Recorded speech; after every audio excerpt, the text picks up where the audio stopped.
I think it's there. Mm, Yeah, my disappointment is there you go. immeasurable. There, go ahead, Spy. You can do it now. Hello, Twitch. Perfect. Better than the last time. Thank- Excellent. All right. So Tacitus Varro. So we're going to start you above deck on the Thesaurus, uh, more towards the rear end of the ship. And I think I described to you what the ship is like. It's more of a Is a it the large. prow? Is it? I don't know. I have no idea. I know starboard and larboard, There unfortunately. you go. Yeah. But it's more of like a city on the back of this ship. Uh, there's buildings that are 4 or 5 stories tall, and a pretty intricate web of corridors and rooms beneath deck as well. Okay. So starting off, everything's pretty calm, but the area seems a little more empty than you're used to. Sort of like pacing around, moving back and forth above deck. You notice people are not as active as they usually are at this time of day. It's getting a little more towards sunset. The people that you do notice seem to be all moving in the direction of this rumored meeting that you've sort of gotten wind of. Nobody's approached you directly about it, but it's going around that there's supposed to be a big meeting. Nobody's seen the captain in quite some time. He's been sort of holed away with this new character that he's brought on board. A lot of people believe he's the replacement of the first mate. As you've been explained. Is there anywhere you'd like to go? What would you like to do in the time that you have before this meeting is supposed to take place? So you said it's like evening right now or so? Yep, it's evening. The sun's starting to go down. Um, let's see. And what, I guess, when the last we heard of the captain, what was like, do we know about like where we're headed at this point, or like what our current thing is? Yeah, you're headed through the Siren Sea towards the Dekra Isles, a very dangerous area of the Dekra Isles that is very well rumored and known to be an entry point to the realm of Keranos, the Storm God. Okay. So The we last time know that we are headed towards this like insane event right now. you And that know wasn't a nautically that surprise. you're heading in that direction, Okay. the captain himself sort of controls the navigation of the vessel from inside his chambers. Okay. So nobody really has any calls on where to go except him. The Okay. last overt command he gave, was to sink that Akrasi diplomatic vessel, and it's been silent since. So there's a lot of paranoia and a lot of gossip and rumor mill things going on right now. Okay. Um I guess this is maybe more backstory of Savas. Savas, yeah. Um have there been like equally would I have known about like or participated in like equally maybe insane things over the years? No, no, he's always No. been a very reasonable man. Reasonable. Uh, Okay. I wouldn't say jolly for the most part, but friendly towards Okay. members of the crew, open to conversation. He's very busy. He's always got his goals and things that are focused on his mind. He mostly speaks with his upper echelon of crew, his Okay. generals and his admirals and so forth, and passes that information. But he doesn't really turn anybody away that would approach him. Uh, his Okay. his goals are pretty on the level. For the most part, they've just been taking contracts. So most recently, you took this contract with the Akrasi government to hunt down these undead reavers called the Returned.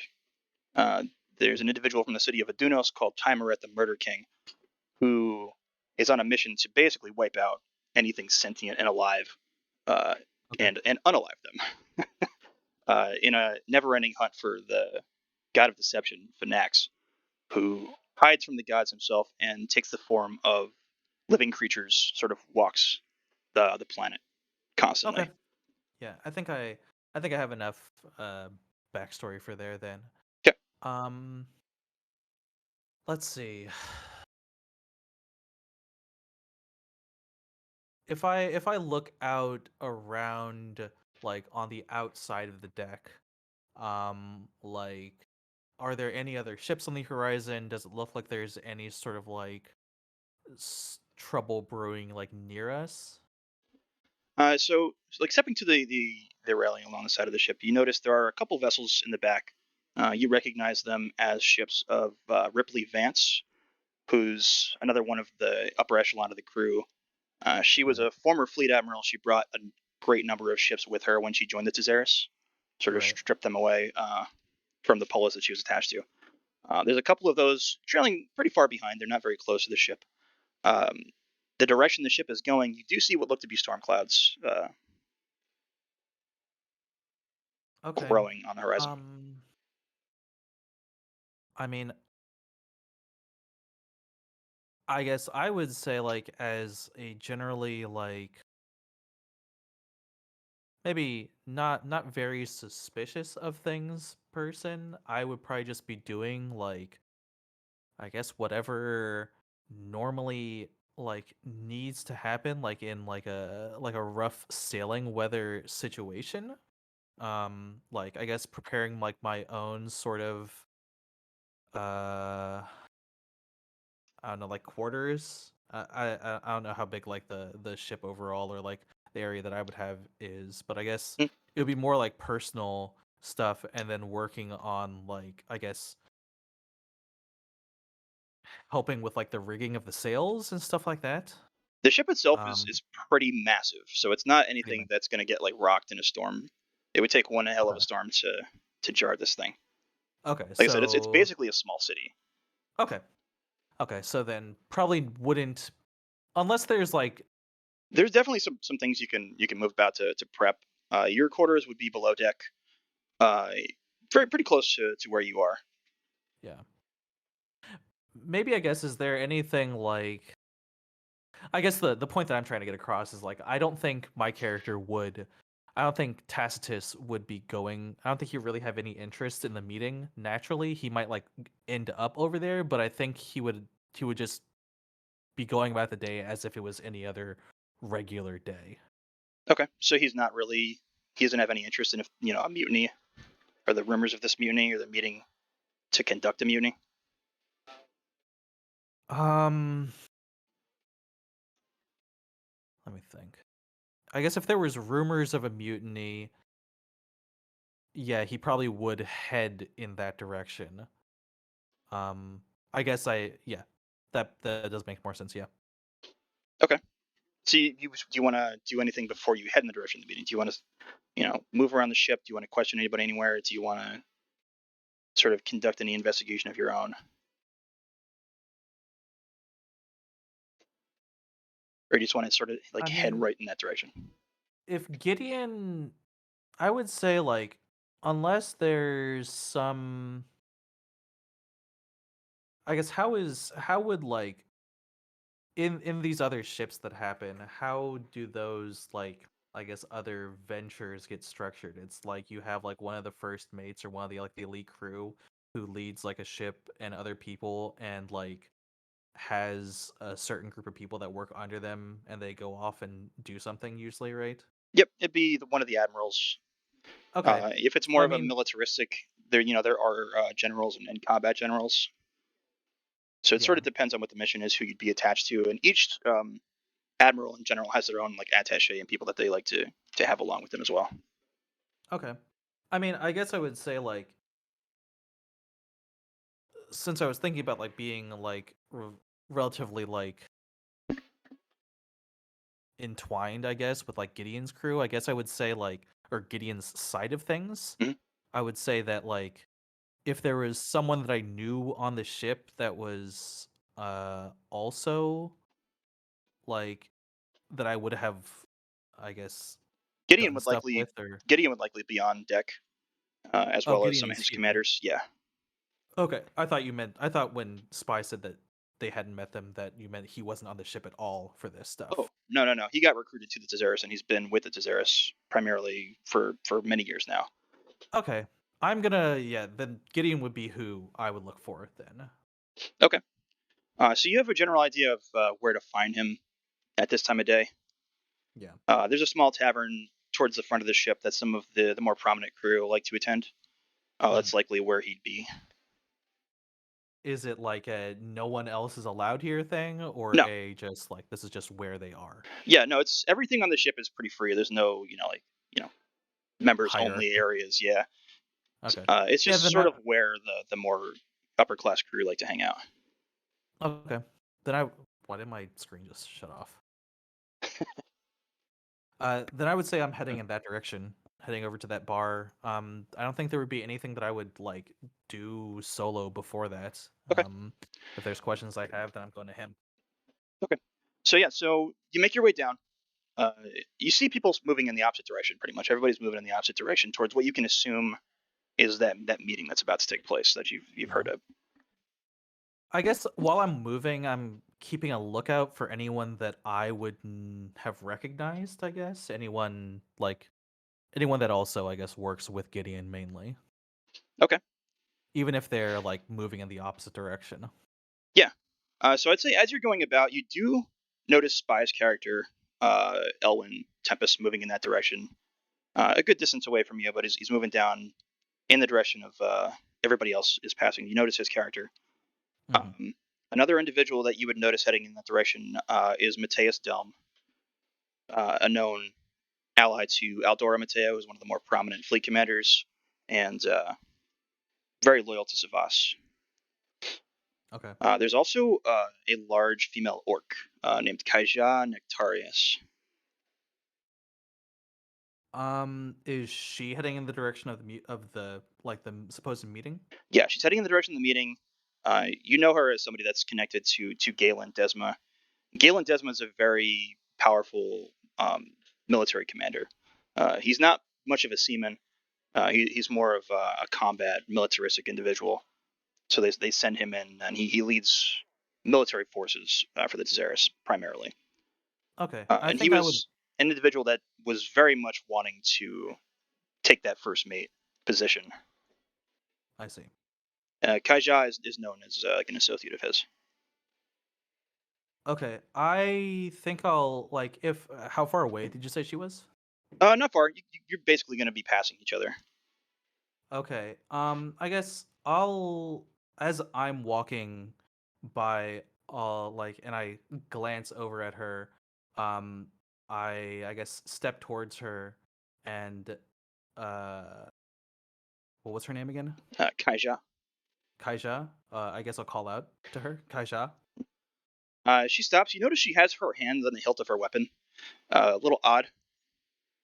She seems a little bit uneasy, but she stops and she approaches you. Uh, Looks pretty grim. Like she's either not been having a good day or she expects it not to be a good day pretty soon. I see. She sort of just gruffles, Um "What? have you seen Gideon? Jura? Yeah, he's in Yes. his usual spot. Okay. Something happening? You don't know? No. Well, you better get in the know. There's going to be some combat here tonight. Mark my words."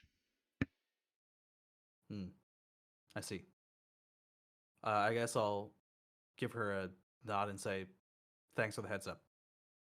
She sort of just grunts and moves along past you. Okay, then I guess based on that, I'm still gonna head over to I guess, probably in the opposite direction of where literally everyone else is headed. Okay. Then, Yep. So everything else, you don't really notice anybody else of prominence. There's just a lot of random crew members and just residents of the ship milling about. People seem to be uncomfortable as well. Everybody's aware of what's going on and can feel that there's a lot of pressure and something's happening. yeah, there's this like bad vibe. Absolute bad vibes. But you do reach the tavern. Did you want to move right inside? What does the tavern look like? I guess. There's a couple people hanging out outside. Look pretty worse for wear, like they've had a few drinks in them. Okay, but nothing like, oh, I'm gonna get stabbed if No, I like yeah, it walk through this looks door. pretty normal. Okay, then yeah, I wouldn't think anything weird of going in. Then I would just Hmm? go in and scan the room. Okay. So moving inside, there is a tiefling at the bar. You're familiar with her. She's been the barkeep here for a while. You do see Gideon as well. He's got 3 individuals with him that you know of as sort of his main associates, people that he goes to for either naval situations or military situations. Like he's sort of got a mini war council going on, and they're Sure. sitting at a table by themselves. The rest of the tables are completely empty, aside from one individual that you recognize called Alva Vesta. And I'm going to give you some imagery for these guys. So you've got Gideon. I'm going to link these in the tabletop chat channel. I like that the first thing I see is, I think, a Pokemon. Yeah, people have been Like invading that's this channel and misusing it. Oh, the voice text channel. I was like looking at the other one. I was like, oh, I don't see a Pokemon. So that's Gideon. The individuals that he has with him, you recognize a very large Goliath woman. Her name is Deva Valdemar. Uh, she's kind of a notorious character. They call her the Drowner Queen. She was a pirate for a very long time. The rumors were that when she would execute members of her crew for treason or serious crimes, things like that, she would drag them to the bottom of the ocean and watch them drown. Oh, that's fun. And yeah, she's sort of a very feared character, but she's known to be a very mighty warrior and somebody that is very loyal to Gideon. They go back, they have a history. The other person that you see with Gideon is Karina Nels. She's a water genasi. Genasi are elementals, right? Yes, essentially. She's a known privateer. She had a ship of her own before she had joined up at the request of Gideon, who had some sort of dealings with her prior to his joining the Theros. Somebody that he sort of brought in when he was recruited to create sort of his own leadership team, basically. Mm-hmm. And the other individual is a goblin. I'm going to give you the image. His name is Bill Barrelborn. Sort of a ratty Incredible. kind of a guy, but he's known to be very dangerous. Some individual that used to be a member of the criminal underworld in Melitus that Gideon had arrested at some point, but sort of rebuilt his character and inevitably rejoined the military as a way to get out of jail underneath Gideon's direct command. Mm. So he's very loyal to Gideon. Gideon sort of reformed him and his character. And he's been with the ship basically as long as Gideon has. When Gideon turned on Melitus and joined the ship, he took Bill with him. The only other person you see sitting in the bar is an Arakoa individual. They call him Sad Signa. I don't know why. It's not. What is a jiffif? Yeah. I don't know why The some of return these. of the Jiff. Hold on. We'll be back in a jiffy. don't do that to me, Varn. Is it Hold on. is it Jiffif or Giffif? Oh What's my it, god, you I guys. think it's yiffif, actually. I hate you all. Wait, yif? A Yeah. yif? A yiffif. There. We're done. We're past it. There it is. He's an Arakoa. He doesn't have wings, notably. Nobody's really sure how he lost them. But he is somebody that's been on the ship for a very long time. Sort of runs his own crew. Doesn't really have any loyalties.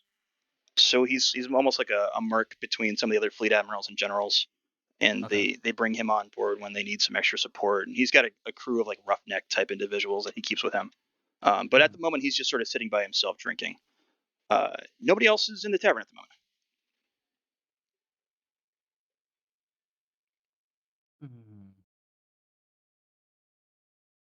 What would you like to do? How, I guess, like, is there a. Did anyone from, like, Gideon's table look up over at me when I entered? They seem very focused on each other. Gideon himself has what seems like a manuscript or scroll out in front of him, and he's going over details of something with the rest of them. Okay. You have Gideon on one side of the table with the other three sort of hunched over, paying very close attention to what he's working with.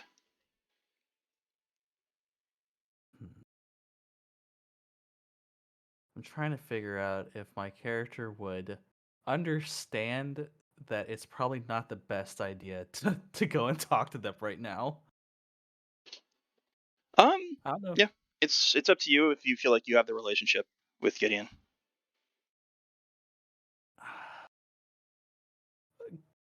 He's generally a well-respected and open member of the crew, right? Yeah, very well respected. Again, he's more of like he's a diplomat first. He's a very well-known combatant. He's very good in combat. He sort of uses these whips in combat that extend from his gauntlets. But he's a diplomat first. He's always going to try to resolve things peacefully, and he's very friendly with everybody on the crew. He's got a couple people that sort of don't like him, which are more of the Akrasi recruits that may Okay. have had beef with him or his city in the past. But he Okay. keeps them at a arm's length, and he's pretty open. He's not really gonna come down on you for approaching him. Okay. I think I'll approach the table then. I won't interrupt, but like I'm not gonna like try and sneak up on them or like try and like deceptively listen in. Yeah, I guess I'm just gonna you're a approach and minotaur. You're not wait. gonna Yeah. can't stealth around too much in an open tavern. So you just approach the table. Yeah. Okay. So the first one that I'm not gonna interrupt or anything either, I would say. okay. So as you approach, it seems like Gideon is sort of he's got what looks to be a map of the ship, and he's sort of what looks like pointing out maybe choke points as you like approach and glance at the map. The first one that notices you is the goblin Bill. He looks up at you. He sort of slides a mug over to you, and he's like, "Hey, recognize your face? What is it? Oh, Taki Tacitus. Tacitus." Huh. The others make note of you. Gideon notes you. He's like, sad times at the moment. If you'd like, you may sit down, but we are planning a possible defense of the ship. A defense. I I'm guess I'll he Bill slid a mug over, right? Yeah. I'll take the mug and sit down. Okay. Gideon notes you. He nods as you sit down. I hope you to be able to join us in defense of the captain. It seems there is to be a mutiny. I'm sure you've heard rumors. Only some. Nothing concrete, but people seem on edge. No. I intercepted Galen Desma on the way to this meeting just recently, not too long before you came in. Tried to speak to him, calm him down, but the man's on a warpath. I'm afraid there's no stopping him. I'm not going down to that meeting. There's no reason to. I think he means to have combat and blood this evening, and we're not going to stop him at that meeting. So my plan is to post units, as many as we can gather, set up defensive locations in case these mutineers try to storm the ship, storm the captain's quarters. I see. Can we count on you? Do we know what is their goal? What's happening?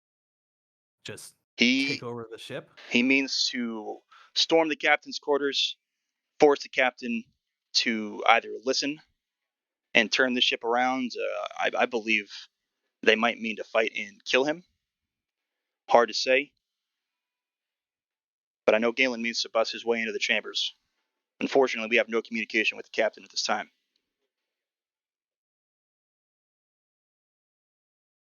I guess I'll just nod. You can count on me, as you always have.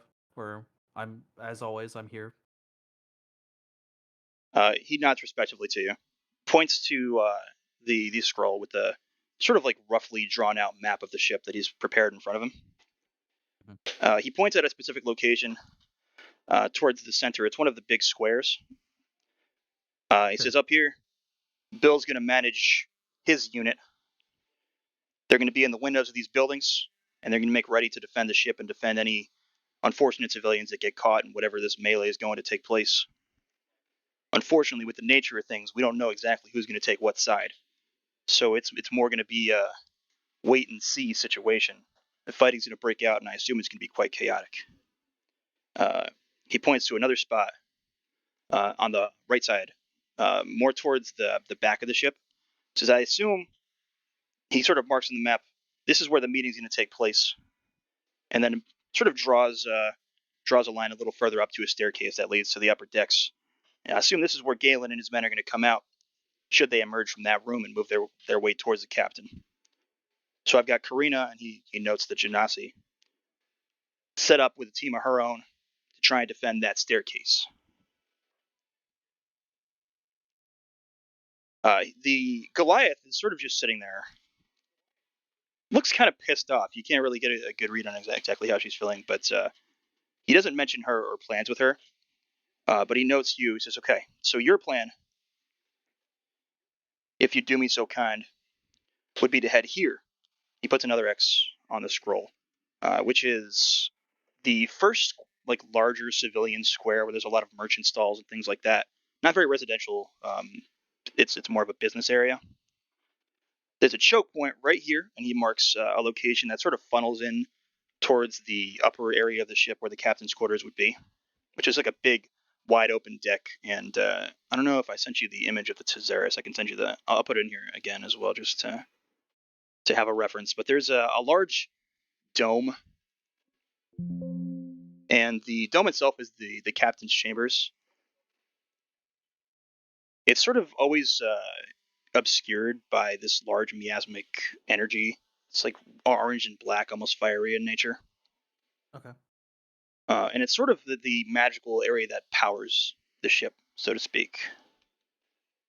There's the image of the ship again for you. Jesus. So that large dome towards the front is the captain's chambers. It's quite massive. As far as anybody in the ship is aware, there's only one way in and out, and it's the door right in the front, which is leading out into that large open square before it leads to the more like city marketplace residential area. Okay. So he marks a point that you know to lead directly towards that area. He says, look, I don't know exactly where Galen's going to go, but if he takes the central route, it's going to lead him right here. If you wouldn't mind, I'll post you up there with some men, try and defend and hold him back from that position. So the goal is to prevent him from getting there. Yes. Nothing else? Hold that line, prevent anybody from making their way to the captain's chambers until we get word otherwise. You got it. He marks another spot. I would say I glance over at, like, what was her name? The Goliath? Her name is Deva Valdemar. Deva. I guess, like, I'm not gonna, like, intentionally make eye contact with her, but, like, my assumption is that she would be one of the other main people here, so, like, I would glance at her because I think I would be surprised that I'm being asked to do, like, I guess the last line of defense, but more of just like a curious what her reaction was to that. Seems again very like stone-faced, very morose, not reactionary at all. Okay. I'm not gonna say anything then. Okay. You were saying about the another part that he was gonna mark? Yes, so he marks another area. He says, right here we got an arsenal in case you need any weapons. This is specifically for my people. There's a man that'll be standing outside. He'll know you're coming if you need to get any weaponry or anything that'll assist you in the fight. If you feel like you're well armed and already, you don't have to go there. You can make your way directly to your point and hold your position. I'm probably not holding my glaive on me right now. So yeah, I'll head over there. Okay. Yeah, I will. Would take too much time to head back to my quarters, so I'll head there first. He nods and he stands up. Everybody else stands up, except for the Goliath. You know, she still sits there drinking. Says, oh, everybody move to your positions. We all know what to do. Hopefully it doesn't come to violence, but I assume it will. Just hold your positions until you get further word from me or any of my couriers or men. Any questions? I guess out of context or out of character, how would I know his other men? Just having enough knowledge in working with this crew in the past, you'll sort Okay. of recognize the faces Yeah. of some of the people that I that would you. recognize. Yeah. Okay. I guess I'll nod and I mean he's dismissed us, so I'm gonna head out and head to the armory. Okay. Who were the actually I'll ask like where the men that you mentioned, do I meet them there or They'll be standing guard outside. will be standing guard? Okay. Anybody else that's set to defend that point with you will be waiting for you. Hmm. I guess I'll just nod and head out. He nods again and says, "Thank you. I don't know exactly what's going to go down, but we'll figure it out by the end." Uh, Bill starts to move towards the door. Karina stops for a moment, whispers something to the Goliath, and steps out as well. Do you move out with them? Yeah, I would say I'm trailing behind. Probably Okay. not the first one out, but yeah. So as you're leaving, Gideon stops and is speaking with the Goliath as well. She's not making eye contact with him; she's still drinking. But he's giving her some other information or orders that he didn't really want everybody else to be aware of. You can assume. Okay. I mean, I'm not gonna take it as like, oh, I should try and listen in or anything like that. Mhm. Keep making your way outside. Yeah, like unless like I happen to overhear or happen to like notice something, then like I'm not gonna like explicitly like go out for it, I guess. Okay. Yeah, she's very like stone faced, so she doesn't really give a lot of emotion. You can't really tell exactly what she's feeling, but she seems to be acknowledging the things that he's saying to her at least. Okay. Yeah, I mean, if it doesn't seem like she's gonna try and like stab him or instantly turn for some reason, then I'm just gonna No. assume that it's none of my business, and I'm gonna. Yeah, and you know her to be very uh, loyal to him. They go back a long ways. yeah. Okay, so you make your way Yeah. outside the tavern. Yep. Okay, so you notice Bill head one way, Karina head another. Bill heads towards that lower square. That's sort of he's going to be like in front of where you're going to be stationed, Yeah. and Karina heads off towards. You see her actually make meet with four other individuals, one other Ganassi and two human, one male, one female, and they sort of join up. They're all very well armed, and they make their way towards their posted position. Um, I guess looking around after having left the tavern, like, is there anyone else that we can see in this area? Like, what's the overall mood? Is it still like the same slash worse? Yeah, it's pretty empty now. There's far fewer people than would normally be out here. This tavern's usually a pretty Okay. popular place. There's a couple little secluded groups of individuals that are, talking to each other at low volume in different areas of this main area, like outside the tavern. But for the Okay. most part, nobody you recognize. Some of them are just travelers that are Okay. aboard the Theros that seem, very uneasy at what's about to go down because this was assumed to be a very safe place. Yeah. So the last thing they expected was to have some sort of A danger arise on the mutiny. board of the ship. Yeah. Yeah. So people are I, very uneasy, but for the most part, nothing out of the ordinary except for the quietness and the lack of people moving around. Okay, I would say that the quiet is probably gonna spur me to, or the quiet slash like what I've been instructed to do is probably gonna spur me to move faster than normal. Maybe not like sprinting, but more like a very fast walk. Okay. So you make it about halfway to that location that you're moving towards that armory. Hmm. You make it about halfway there, and you start to hear shouts. Uh, Pretty far in the distance towards the lower end of the ship, towards the staircase that would move down towards the lower deck. So in front of me or behind me? In front of you, heading towards the rear of the ship. Heading isn't I thought the staircase that I was going towards, or the large alleyway that I was going towards, was near the front. Yeah, you were near the front, but you're moving towards the back of the ship to reach that armory. Oh, I see. Okay. Mm. I mean, I'm just gonna keep heading in that direction unless there's, I mean, at probably a faster pace. Can I Okay. hear anything in specific that's being yelled, Roll perception. or like what does it sound like? It said perception. Yes. Oh man, my wisdom is ass. Uh, that was not a D20. 17. So it's when you sort of stop and you listen for a second. You already hear the sounds of combat, like swords clashing. You hear the sound for a second of what sounds like a spell cast and a short blast afterwards as well. Okay, I'm gonna start running then. Okay. So moving through, you pass by a merchant stall. Make a dexterity saving throw really quick. 17.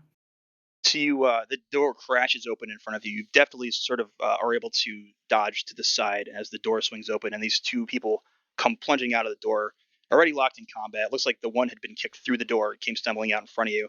Another large orcish man stepping out with a big battle axe, swings it down towards this guy, who sort of rolls out of the way. These guys are already locked in combat. Unless I reckon, yeah, I'm not gonna get involved. Keep running. Yeah. Okay, so you make it into the. There's basically a large building that's known as an armory space. There's a lot of weapon stores in here. Mm-hmm. The front door is wide open and sort of hanging off the hinge a little bit. Oh, that's great. Okay. Uh, well, I'll. Do I hear anything from inside? Does it seem like there's like a fire or anything like that? Sounds pretty quiet. Sounds quiet. Okay. I'm gonna just head straight in then. Okay. Moving inside, the first thing you see, there's blood spatter on the walls. There's a body not too far down the hallway in front of one of the doors that's sealed pretty tightly shut. Looks to be a human woman, definitely dead. Mhm. Nobody Would else in this. It's sort of a narrow hallway that goes in two directions with a staircase that goes upstairs. okay.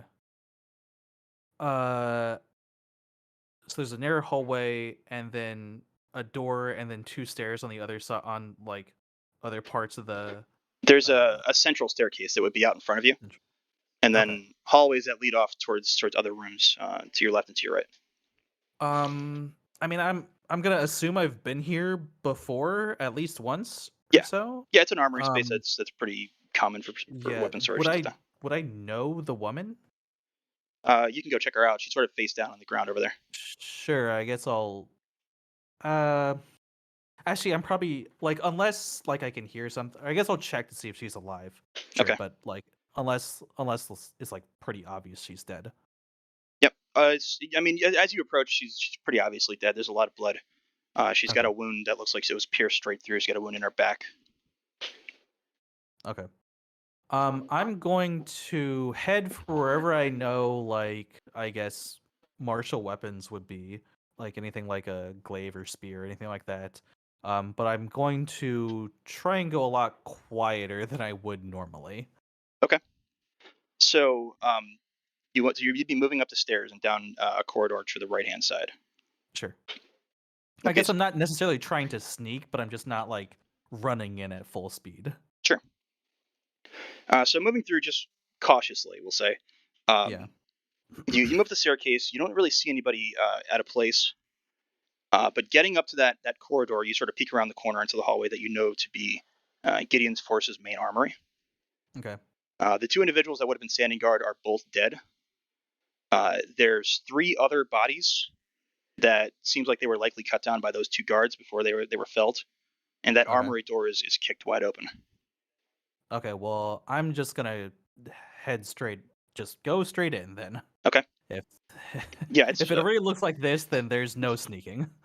yeah, it's been mostly emptied out. There's definitely a couple glaives, a couple long swords, some armor pieces left, but for the most part, it's been looted. It would seem. Yeah, just looking for like a glaive slash spear, Okay. and maybe like chainmail Yeah, if there you can happens to be find enough for a chainmail. you Yeah. can find both those things there. Okay. Yep. I don them both and start to make my way out as fast as I can. Then. Okay. So as you make your way out the door, make another dexterity saving throw for me. I have a note that says +2 on saves from Aura of Protection. Would that already be included, or is that something else that I add? You would add that on top of the saving throw. You said Dex? Dex save, yes. 21. So as you're moving out, you feel this massive jar as the ship itself is just thrown to the side. You stumble forward, but you're able to grab the wall in front of you. But with the size of this ship, it had to take something wild to knock this thing to the side like that. Yeah, I'm gonna, I guess, like instinctively, I'm just gonna like whip my head around and look to see if I can see anything that happened. There's no windows or anything in this corridor. Okay. You'd have to sort of make your way downstairs and outside again. Yeah, I mean, then just head outside, I guess. Okay. So moving around the corner and back down that main staircase, you notice the storm has kicked up pretty wildly outside while you're in that armory. It came up pretty fast. You sort of see flashes of lightning, and there's a lot of wind and rain being blown in from that open doorway. Mm-hmm. Continue moving outside. Yep, continue heading back the way I came, I guess. Okay. Moving outside, it's gotten pretty dark very quickly with this storm. You feel a rough gust of wind that almost knocks you off your feet. Almost unnatural in ways. The wind is gusting in multiple directions at this point. You can't really see off the side of the ship from this area. There's a lot of buildings, but you do see towards that big square area where off in the distance where Bill is likely to be set up and positioned. Okay. There looks to be flashes of fire in that area. And stepping outside again, you can hear the sounds of that combat, and it's very loud now. Okay. I mean, I'm gonna leave him to what he's doing. Try and make my way as I can towards my post. I don't know if it would help me at all, but I do have blind sight for 10 feet. Okay. I think that's mainly for fighting, though, right? Yeah. Yep. Okay. But we'll keep that in mind. So you make your way into the first square, and there's combat going on everywhere here. Multiple individuals. There's 4 groups that you can see within probably 90 feet of you. One of them, the closest one, is 30 feet away. As you come around the corner, it's just one orc, a male orc, that's locked in combat with 3 other individuals, humans. Okay. Various locations on the other side, though. There's 3 other groups, maybe anywhere from 4 or 5 individuals locked in combat with each other to a dozen. These big melees. There's a couple spellcasters in the windows that are sort of casting spells down at them. Some of them are dealing with fights on their own. You can see in the windows behind them. Okay. It's almost impossible to tell who's who. The first thing you note coming out of here, you don't know, who's on what Yeah. side. I mean, unless I can easily identify anyone as like an ally or anyone that obviously looks as an instigator, I'm going to not get involved, I would Okay. say. So you want to keep moving towards that location that you were. Yeah. Okay. So you make your way through. You're able to sort of give these guys space. There's enough space on this deck to avoid the combat for the most part and move towards your location. Yeah. Make another dexterity saving throw. This is lower. 12? So there's another massive jar, this time from the opposite side of the ship. You feel it almost go horizontal with this one before it slams back down to its right location in the water. You're thrown off your feet and forward. You just take 1 point of damage sort of as you crack your head on the deck. Yeah. A bit dizzied. Just a bit, yeah, but you can get back up just fine. Things are pretty wet and stormy out here now as well, so it's getting hard to move around, and the wind is gusting like crazy. But again, the way that ship was thrown, you don't know anything natural that can do that. With your time being on the Theros, you've never really known it to feel as much of a shudder, even in the largest of storms. Yeah. There's no, is there anything that I could do to like,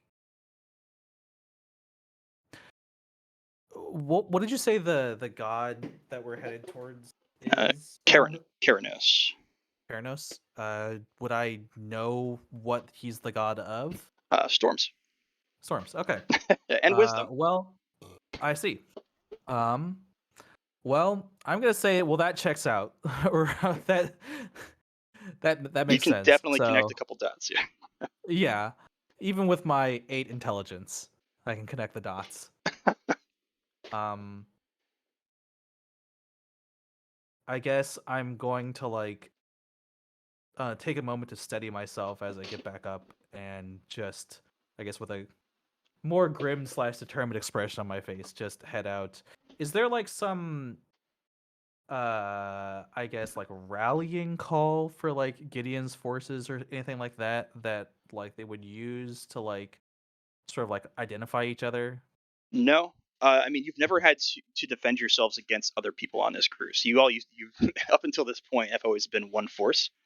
Sure. So there's never been a reason to really identify themselves amongst the other crew of the Tezaris. So there's really no Okay. like, yeah, there's no call or any way to identify each other just beyond recognition. Okay. Then I'm not gonna try and say anything then. I'm just going to just keep on heading forward. How far away would I be from like the defending post? You're right around the corner from it now, so you would just move around Okay. into that square, and towards the back of the square is where you would be posting up, according to Gideon. Yep. I'll just keep heading. Okay. Keep on going forward. So moving around that corner, this whole square is just, it has erupted in combat as well. There's multiple groups going on in melees across the square. Christ. You can see some of those individuals that you do recognize as people that had worked with Gideon. There's 3 of them left. It looks like 5 of them have been killed and cut down. The 3 Okay. individuals that are standing there are kind of holding their own against 6 or 7 guys. It's hard to tell from the distance. Okay. Well, I guess as soon as I see that over there, that I'm gonna charge in that direction. Okay. Just as full bore sprint. Yep, you can get there without any incidents. The 3 of them have their backs, or not the 3, but the 6 to 7 individuals there have their backs turned to you, so you can take surprise Yeah. action if you'd like. I mean, I clearly recognize other people of Gideon's Yeah, like forces, these right? 3 guys that are holding their own, they are absolutely Gideon's forces. You've worked with them, you know them. Just in Okay. in passing, you know that they've been on forces and jobs with you for Gideon. Okay. A couple of the deceased there as well. You recognize. The rest of them, you don't recognize. Okay. Let's see here.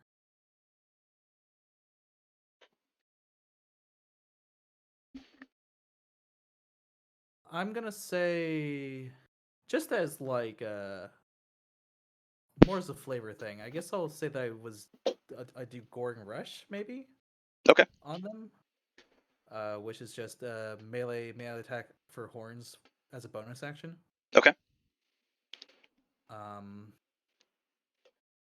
What is my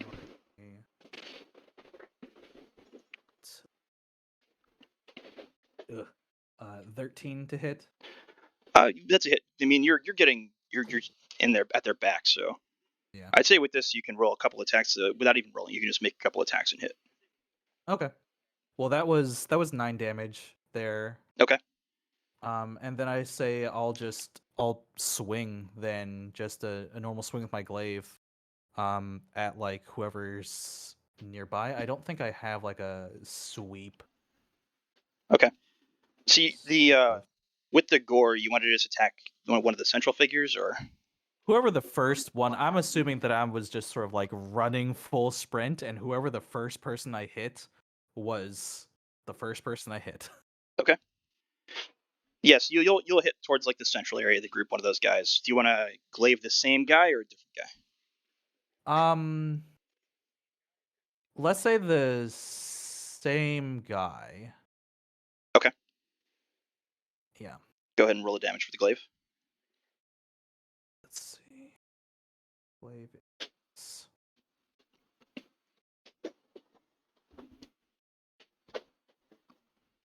That is 11. Okay. Would I So roll 2 since I have 2 attacks per action, or just 1? you can roll twice. Okay. And you say that hits, so that's 7. Okay. And sort of at the same time, one of those guys in front takes the opportunity to take a strike as well, and cuts that guy down from the front, and he falls dead. Yeah. I'll yell, hold the line. The one man On, that's sort of just cut this one guy locks eyes with you and nods, and begins immediately engaging with one of the other individuals to his left-hand side. yeah. You notice, so there's one woman here that you recognize for sure. I'm gonna put her image here. Her name is Sarai. What's her name? Sarai. Sarai? Sarai. Yep. Okay. Somebody that works very closely with Gideon. Loosely related to his family, you know. Okay. She's holding her own against 3 of these guys on the left, on your left. Okay. And the other 2 individuals you don't recognize. There's 2 males, human. They're engaged with just a couple guys on the opposite side as well.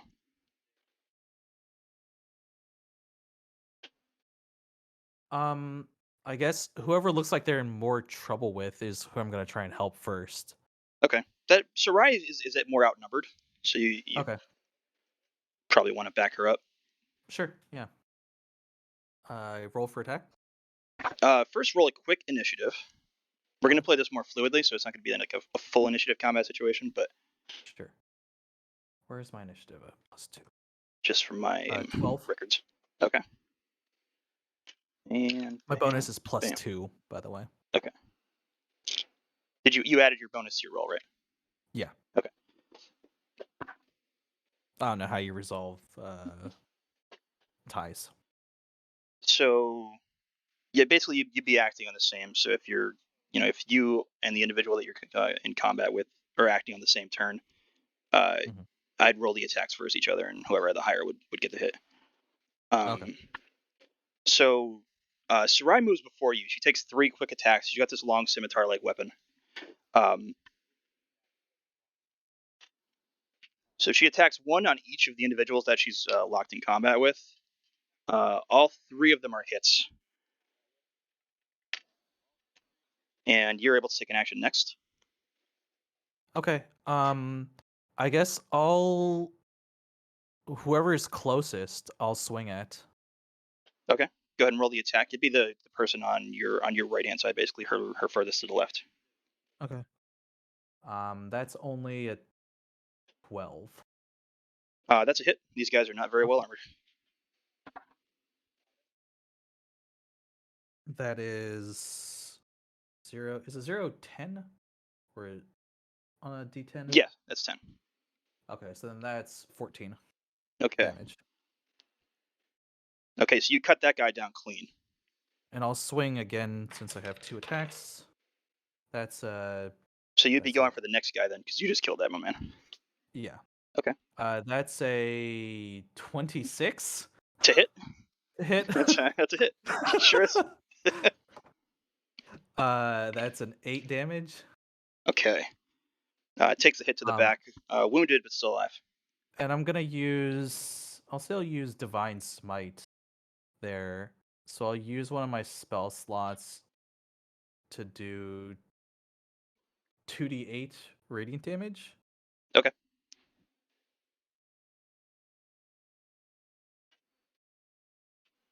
Jesus Christ. That's another 10 damage. Okay. He is dead.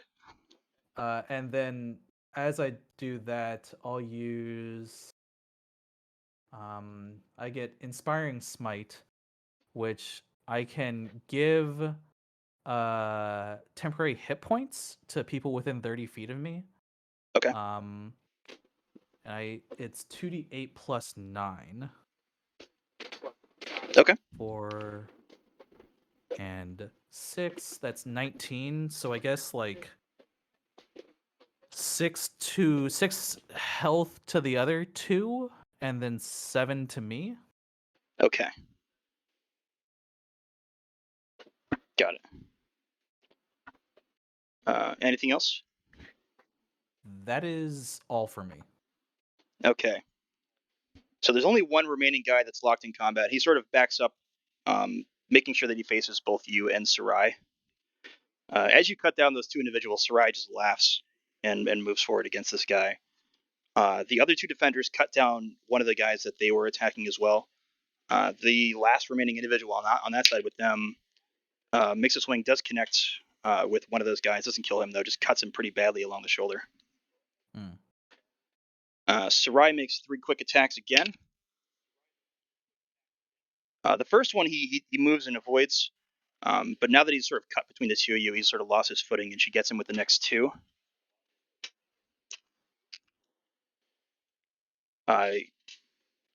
jabs straight through the man's chest, kills him. So there's only one more assaulter now that's on the furthest right-hand side fighting those other two guys. And it is your turn. Well, how far away is he? Like within like swing? Oh yeah, he's like 6 or 7 feet from you. Okay, then I'll just step and swing. Okay. That's a. I'm pretty sure that's a hit. That's a 20. That's to a hit. Yep. That is 9 damage. Okay. I'll swing for the other attack. That's a 15. Hit. And that's 7 damage. Okay. He's really wounded. Let's see. Is there anything else I can do? I guess I'll use the bonus attack from Polearm Master. Okay. Or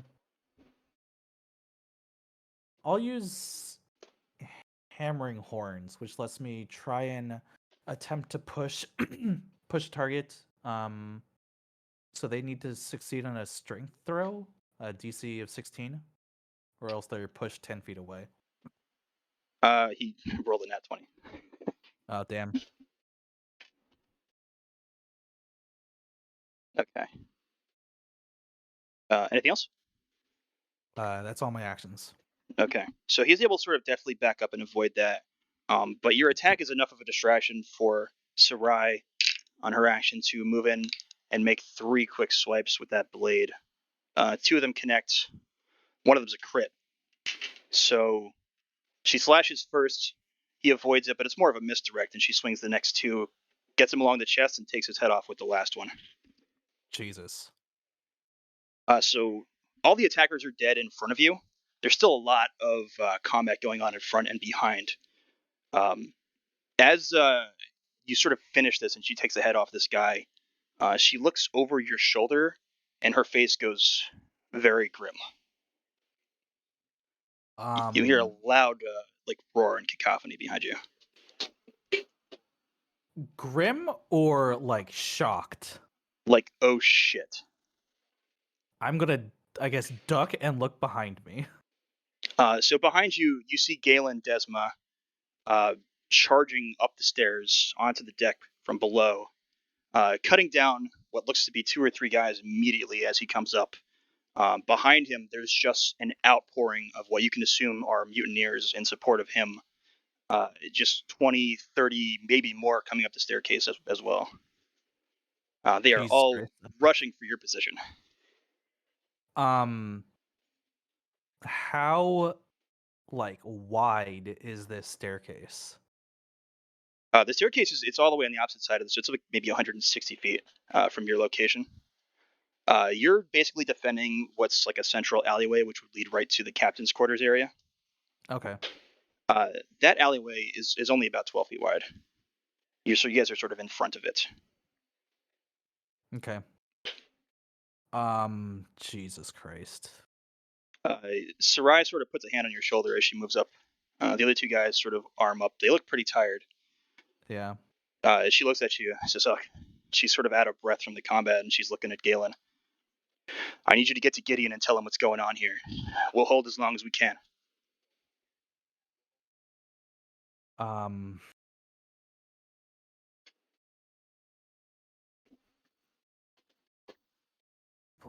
Fuck, man. Would I just go? I'm gonna push one of the other like more wounded or like more tired people to go and do it. I guess I'll when she says that, I'm gonna instead look at one of the people that have been here fighting. I guess one of the other 2, right? Mm-hmm. There's And 2 say, more guys. "You go." He looks and he gets ready to move. He looks to Sarai. She says, "Look, he's been fighting for too long. I'm not sure he's going to be able to make it there with everything going on. You're bigger and badder than these guys. I know you can make it. Gideon needs to know what's coming his way. I need you to do it." Will you be able to hold them off? fuck. I'll just say that and just go. Like, All right. I'll glance. Like, I know that it's a shit situation, but just I'll go. As you're leaving, she sort of yells. She's like, "Tell Gideon he owes me a goddamn drink for this." I'm not even gonna say anything, I guess. Okay. Just, I don't think I'd be able to yell over the fucking like din of the crowd. Yeah. So you run through. You make your way into the alleyway. There's fighting everywhere all around you. You sort of have to dodge and duck through a couple times as some of these melees are taking place. Again, between combatants, you don't know who's on whose side. You just know, the rush that's coming is going to basically sweep over all of this because they're just small little groups of people. 2, 3, 4 guys fighting with each other. Yeah. As you make your way out to the open deck, you see the captain's chambers has a big line of defenders in place. You see Gideon through what is a small force of mutineers. There's maybe 20 to 25 of them that are trying to cut their way through this line of defenders that are holding the doorway to the captain's chambers. So Above, Gideon is attacking the people that are defending? no, Gideon is on that line defending against what are mutineers basically trying to cut their way in. Okay. He's got a small force, maybe 10 people that are holding right now against like 25 plus maybe. Okay. There's some other small little routes of combat taking place in other elements of this deck. Up on top of that dome, you see this figure floating, this cloaked figure floating in the air. In the distance in front of him, you can just make out what looks to be the top of an individual standing on the distance of that dome. There's somebody else sort of at the top of the dome as well. Strangely enough, there's a splattering of dead goats in different areas of the deck. Okay. You now have your first real large view of what's going on, though. You have open view of both the left and right hand sides of the ship, and there's large cyclone-like water spouts, a multitude of them. Every time that lightning flashes, you can sort of make out these cyclones tearing through and moving towards the ship. Okay. In the storm and the lightning as well, down towards the front of the ship, in front of that sort of lone figure that's standing out there, every time that lightning flashes, you can make out what looks like a wall of air or wind or water. It's hard to make it out, but it looks to be a massive face. A massive face in the out in the distance? Yeah, far out in the distance, towards the front of the ship, sort of peering at whatever figure is standing out there in front of that cloaked figure, who's more or less hovering above the dome. The dome itself is no longer that orange and black miasma that it used to be. It's now purple and black, and it's being drawn up into the fingertips of this individual that's sort of hovering up there. Do I recognize the individual? Or is it too far away? You don't recognize him. You just see the back of him, and he's cloaked. But you can assume that this is that mystery person that boarded the ship with the captain once Zane Farrow had disappeared. Yeah. Cool. Okay.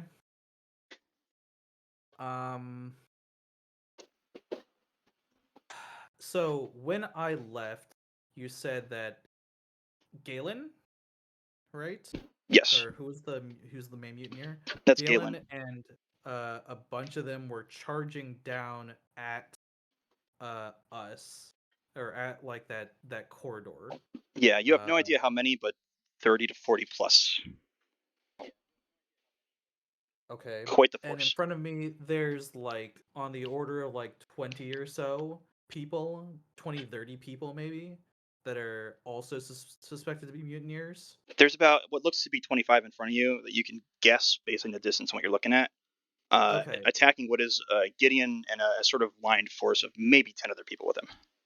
Okay. Heavily outnumbered. My goal at this point is to try and get to Gideon. Okay.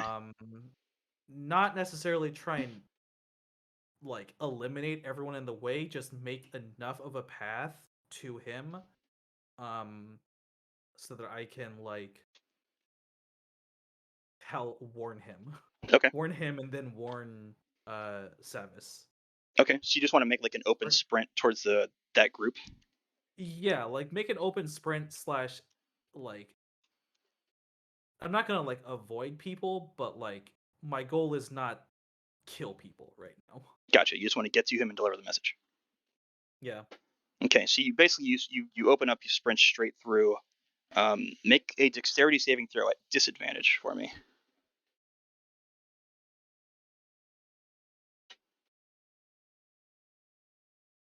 Let's see. That's a 25 on the first roll Okay. and a 22 on the second roll. Okay. So as you're sprinting, another one of those massive jars comes from the right side of the ship. This time you actually see what causes it. This massive wall of water, like a giant wave, rises up over the side of the ship, comes out of the darkness. As the lightning flashes, you see it take the form of this massive arm into a fist and slam itself into the deck of the ship, forcing that side of the ship down into the water and sending it sprawling. A lot of people losing their footing. You're able to sort of just get to one knee, hold the ground, keep yourself up, to keep yourself from getting thrown, and continue moving towards the front. Several people lost their footing though. A lot of people were in the path of that massive fist, and they got either just crushed or thrown off to the side. This. You just want to get back up and keep sprinting. Yeah, like as soon as I'm within distance that I think Gideon would hear, I'm gonna yell Galen's name. Or not, was it Galen? Galen, yes. Yeah, sorry, I can't remember all the names right now. You're fine. Yeah. You'll get it. You're just But gonna yeah, you're just gonna shout Galen, or yeah, Galen. I'll say like Galen approaches or something like that, like something easily identifiable. Okay. As like, hey, we need to look the fuck out. All right, I'm rolling good tonight. So on his roll, he makes out your voice through the melee, makes eye contact with you, sees the almost panic in your eyes when you're saying that, like the fear at what you know is coming. Yeah. Makes the connection. Looks pretty upset at that. Nods to you. As that happens, one of the individuals in that line starts to transform to the shock of almost everybody there, and become a giant ape and launch itself up at that dome. You see a small figure attached to the back of it. It seems to be trying to climb. Okay. I have literally no idea how to react to that. Besides maybe just stare at it. Neither did anyone else that game. It's the only way to react to that. Make another dexterity saving throw.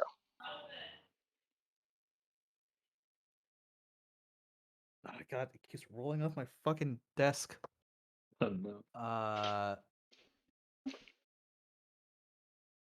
18. Okay. So as it happens, you also hear massive shouting coming from the corridor that you came through.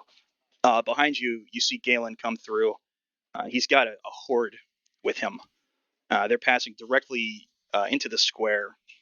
They're covered in blood at this point. Galen especially makes a beeline straight through the center, right towards you with that group. But looking towards him, off to the right-hand side, off to your right-hand side, you see another group of individuals that's sort of charging up as well. They're At not. Galen or at us? They seem to be like on an intercept course with Galen's forces. Okay. The distance that you're at, you can't really make out faces. Okay. But with that dexterity save, behind that force that's moving up to intercept him, this massive arm forms with the waves again and circulates into this massive fist that slams down onto the deck, forcing the ship again in the opposite direction, tilting it into the water, almost directly into the center of that group that was coming to intercept. A lot of them are directly in its path. The rest of them are sort of thrown forward and about. That ape that was sort of starting to climb the dome falls, creating chaos, King Kong. basically, right onto the deck and onto both Mutineer and Defender in front of that doorway.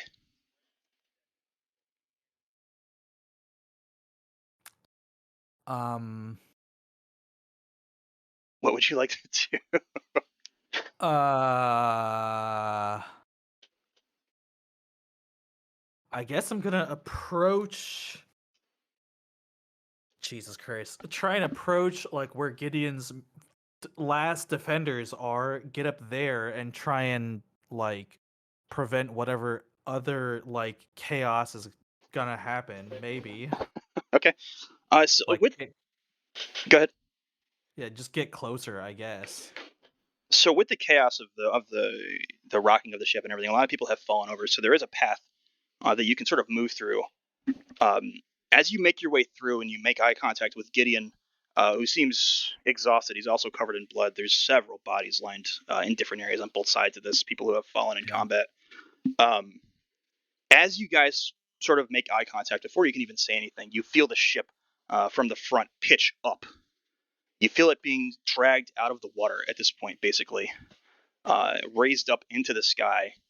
Can I try and grab something like as a reaction? Yeah. It's just sort of the deck beneath your feet at this point that you can grab onto. Yeah, I mean, I guess my instinct is gonna be like try and like grab onto like a plank or some part of the ship that's Yeah. like sticking out just out of instinct from like it rising up like that. Yeah, and as a Minotaur, you've got some pretty fierce claws on you too, so you can sort of grasp into that and latch yourself on. Yeah. Gideon just basically he's got a knife that forms out of his bracers, and he shoves them into the deck as well and starts to brace himself. The ship yanks itself up into the sky. It's almost completely vertical now, to the point that your feet are no longer on the ground. You're more hanging from the deck. Cool. Almost everybody else begins to slide backwards. Gideon himself loses his hold on the deck and begins to fall past you. Can I try and grab him? Yeah, you basically be releasing one of your hands. You can try and grab him. Make a strength check.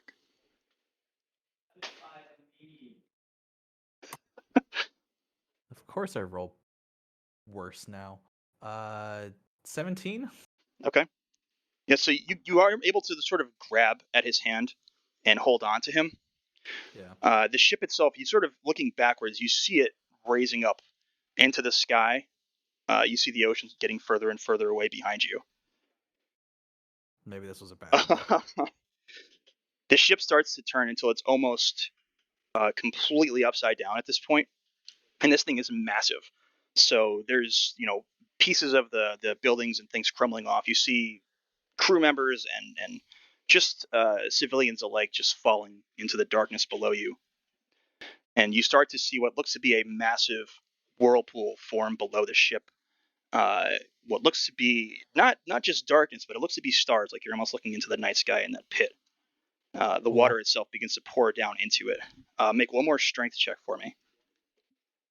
Well, make 2 strength checks, actually, in this case.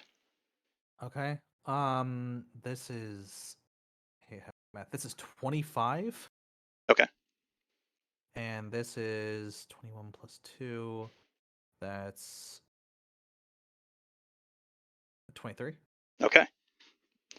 So the ship is almost vertical at this point. The plank or your piece of kind of sturdyish wood that you were holding onto begins to pry off, but you're still able to sort of latch onto it. But you're straining with every ounce of strength in your body to hold onto it and Gideon as well. Yeah. As the ship begins to fall directly down into that pit, you're going from hanging to almost instantly being pressed against the deck with the ship falling basically onto you. Gideon as well smacks Good. pretty hard onto the deck, and you disappear into that dark pit. So moving right forward with where we left off with the other party, Spy and Varn, you both here and ready? Yeah. Yeah. Okay. Sorry that took a while. Oh, good. It was important that we got your character caught up and through this scenario. So, Entertaining. you're all able to, get your wits about you. You're not sure how long it's been. You're not sure how long you were out. You basically just had your vision disappear into darkness as you fell into this sea. You believe that you blacked out, but it's hard to tell. It's very disorienting.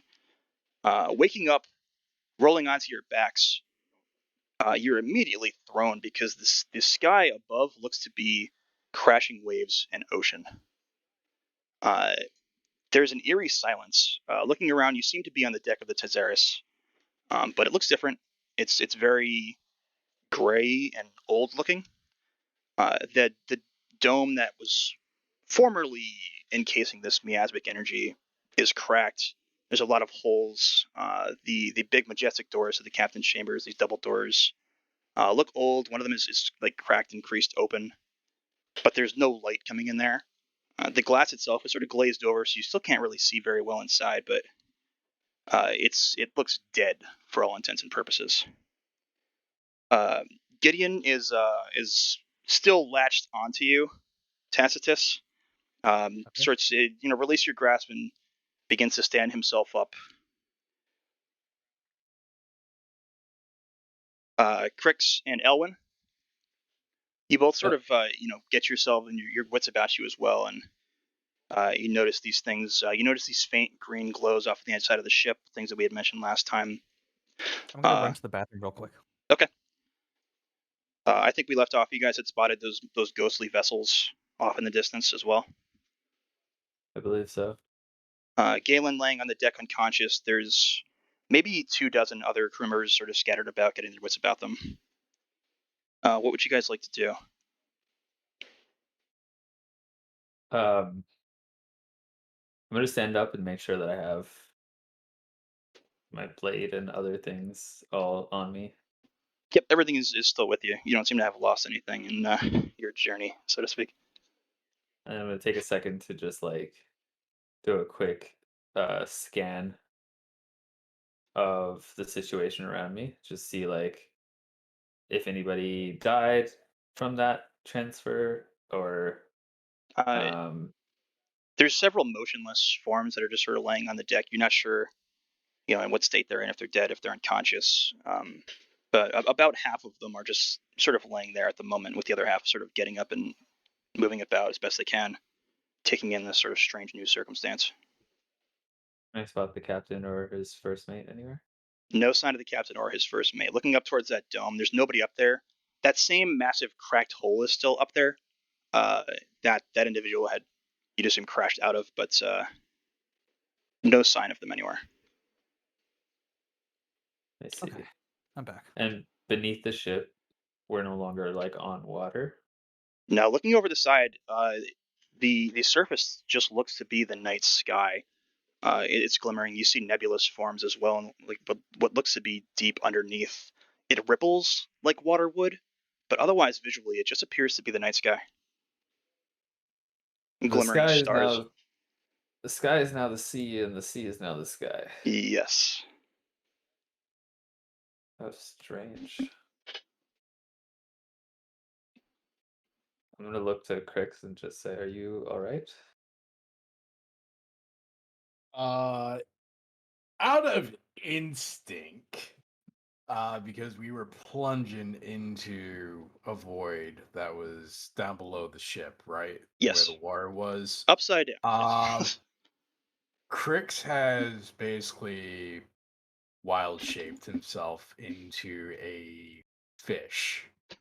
And is flopping on the deck just wildly before he comes out of the form and starts looking around, kind of confused and dazed, and just where the fuck's Oswees?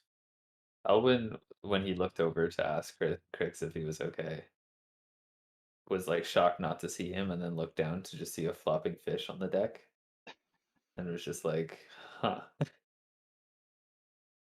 As it takes the form of Rix. Well, not the strangest thing I've seen today. I don't know where we are, Crix. We seem to have been transported to some upside down place. You do see Ah, the Minotaur Tacitus as well. You recognize him, Elwyn, sort of writing himself with Gideon Jura, the notable member of the crew that you definitely recognize. Uh, do I see Galen? Galen is unconscious, face down, off to the right-hand side. I'm gonna go check on him and see if Okay. his vitals are stable. I guess a medicine check Yep. or something. He's got a pulse. He looks pretty worse for wear, but as far as vitality, he's not. It's not like he's gonna die, but he's unconscious. I see. I'm gonna try to rouse him to consciousness if I can. How do you want to do that? First I'm gonna just shake him a little and be like, Galen, wake up. No response. Galen. I'm gonna take out my like water sleeve thing and just pour a little bit on his face. It stirs a little bit, but still doesn't quite revive him. I don't have any healing spells.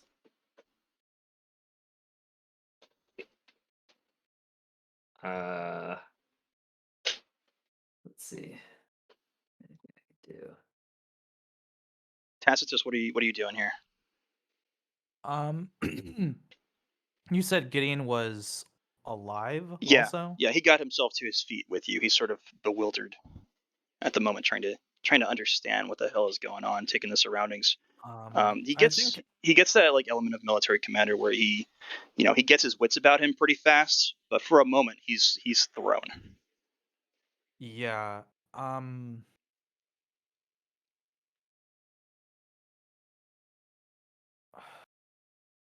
I feel like if anything, I'm still probably just in shock from what is happening. Like if anything, I'm just like staring both like over deck and into the like at the sky. Okay. Like I would say that I probably don't have that much exposure to magic, so like this is just completely fucking off the wall for me. Okay. Like Crix, anything you want to be doing here?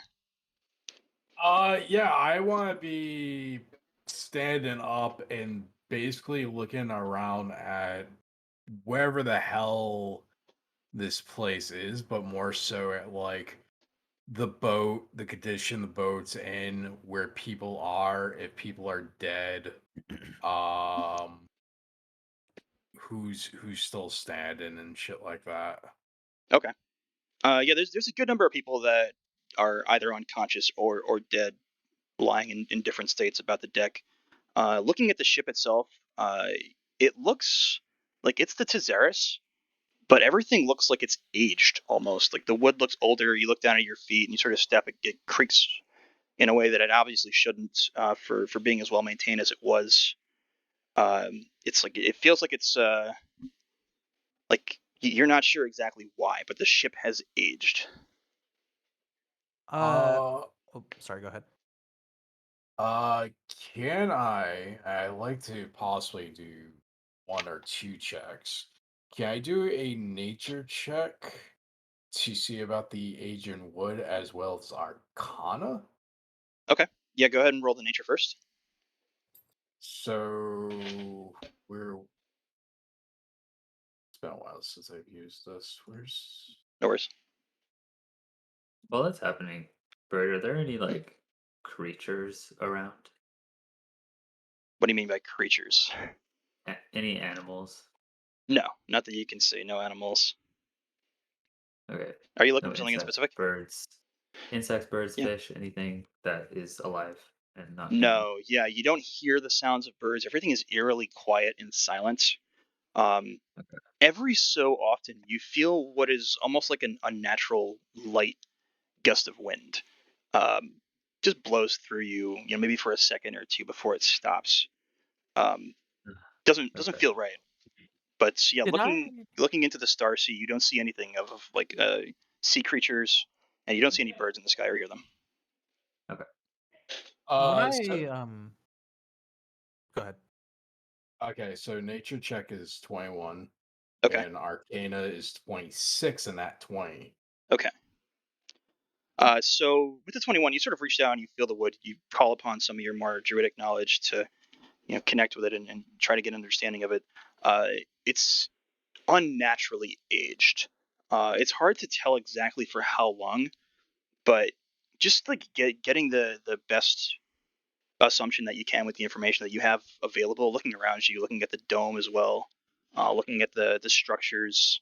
Um, it seems very unnaturally aged, like almost hundreds of years have passed. Um, with the Arcana, uh, you would recognize this area as, to your best guess, a realm of the underworld called Nerono. Everything matches the Starsea, the sky being what it was. Narono is a location in the underworld set for either mariners lost at sea. Um, there's ghostly ships and things of this nature that sort of roam around Narono. Obviously, it's like to your mind, it's mythology. It's not something you've ever seen or would have ever been to or visited. It's just sort of the rumors of what the underworld is, with those who believe in its existence. So basically the Pirates of the Caribbean, like the upside world of the sea. Not necessarily. You can think of it as one of the seven layers of hell in this case. Oh, that's even better. Yeah. As soon as that comes to mind, I am just staring up at the sky that looks like the sea or wherever it is, and just mouth kind of agape. And I just kind of look towards Elwyn. I just go, this is not happening. What? What are you talking about, Crix? This plane of existence that we're currently on is the underworld known as Narona.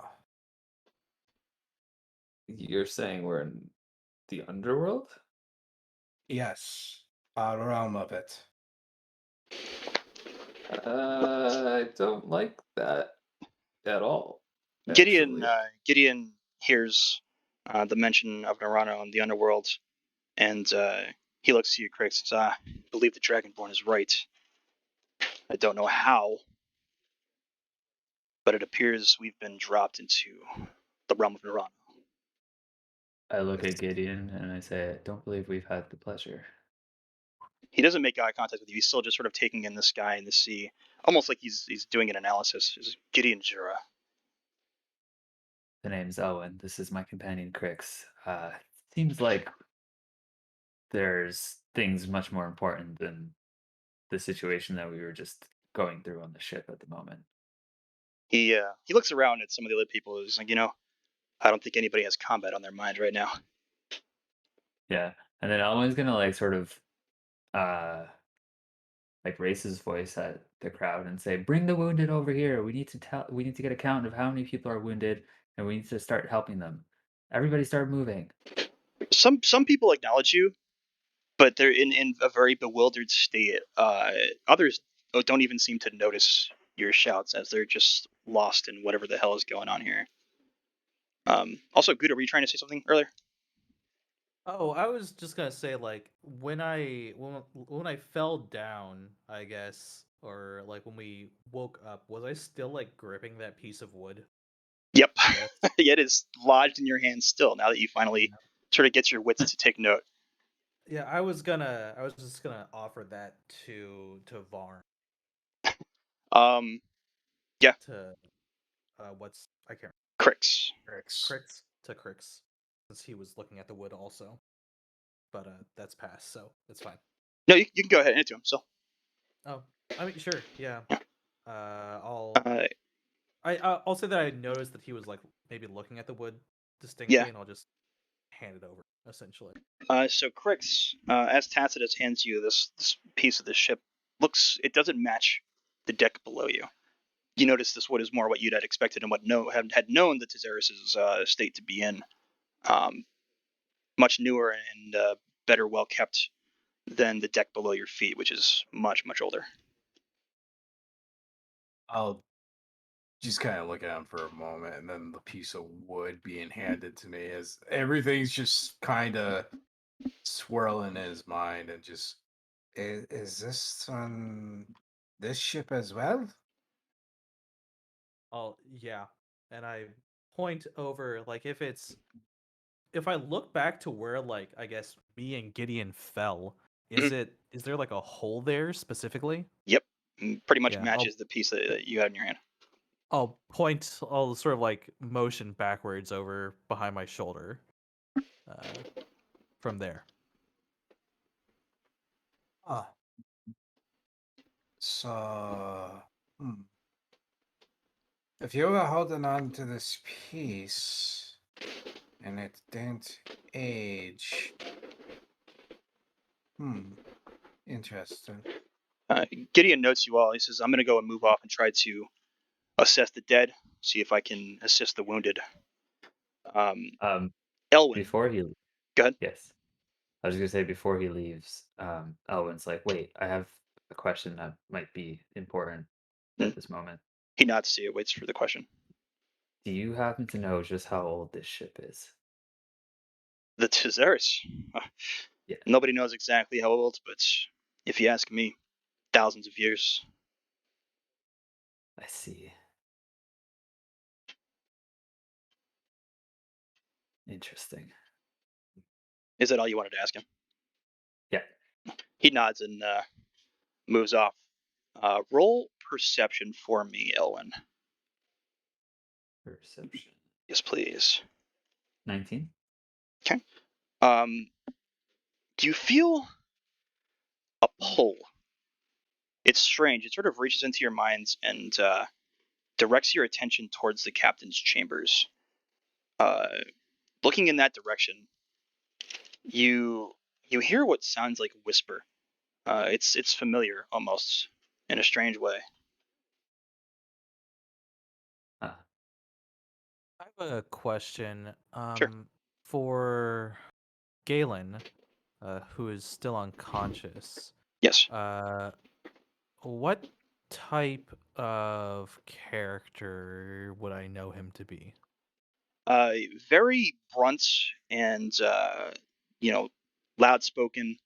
Kind of a gruff militaristic individual. Very by the book as well normally. He's from the city of Across.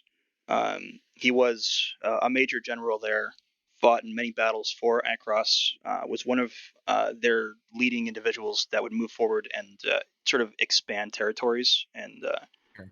clear the way for settlements of anybody that would sort of stand against the expansion. You're not sure how he met Savas or knew Savas, but you knew that he was at some point friends with Zane Pharaoh, the previous first mate. Okay. They were pretty close to each other, but it was pretty well known that he also wanted Zane's position as first mate.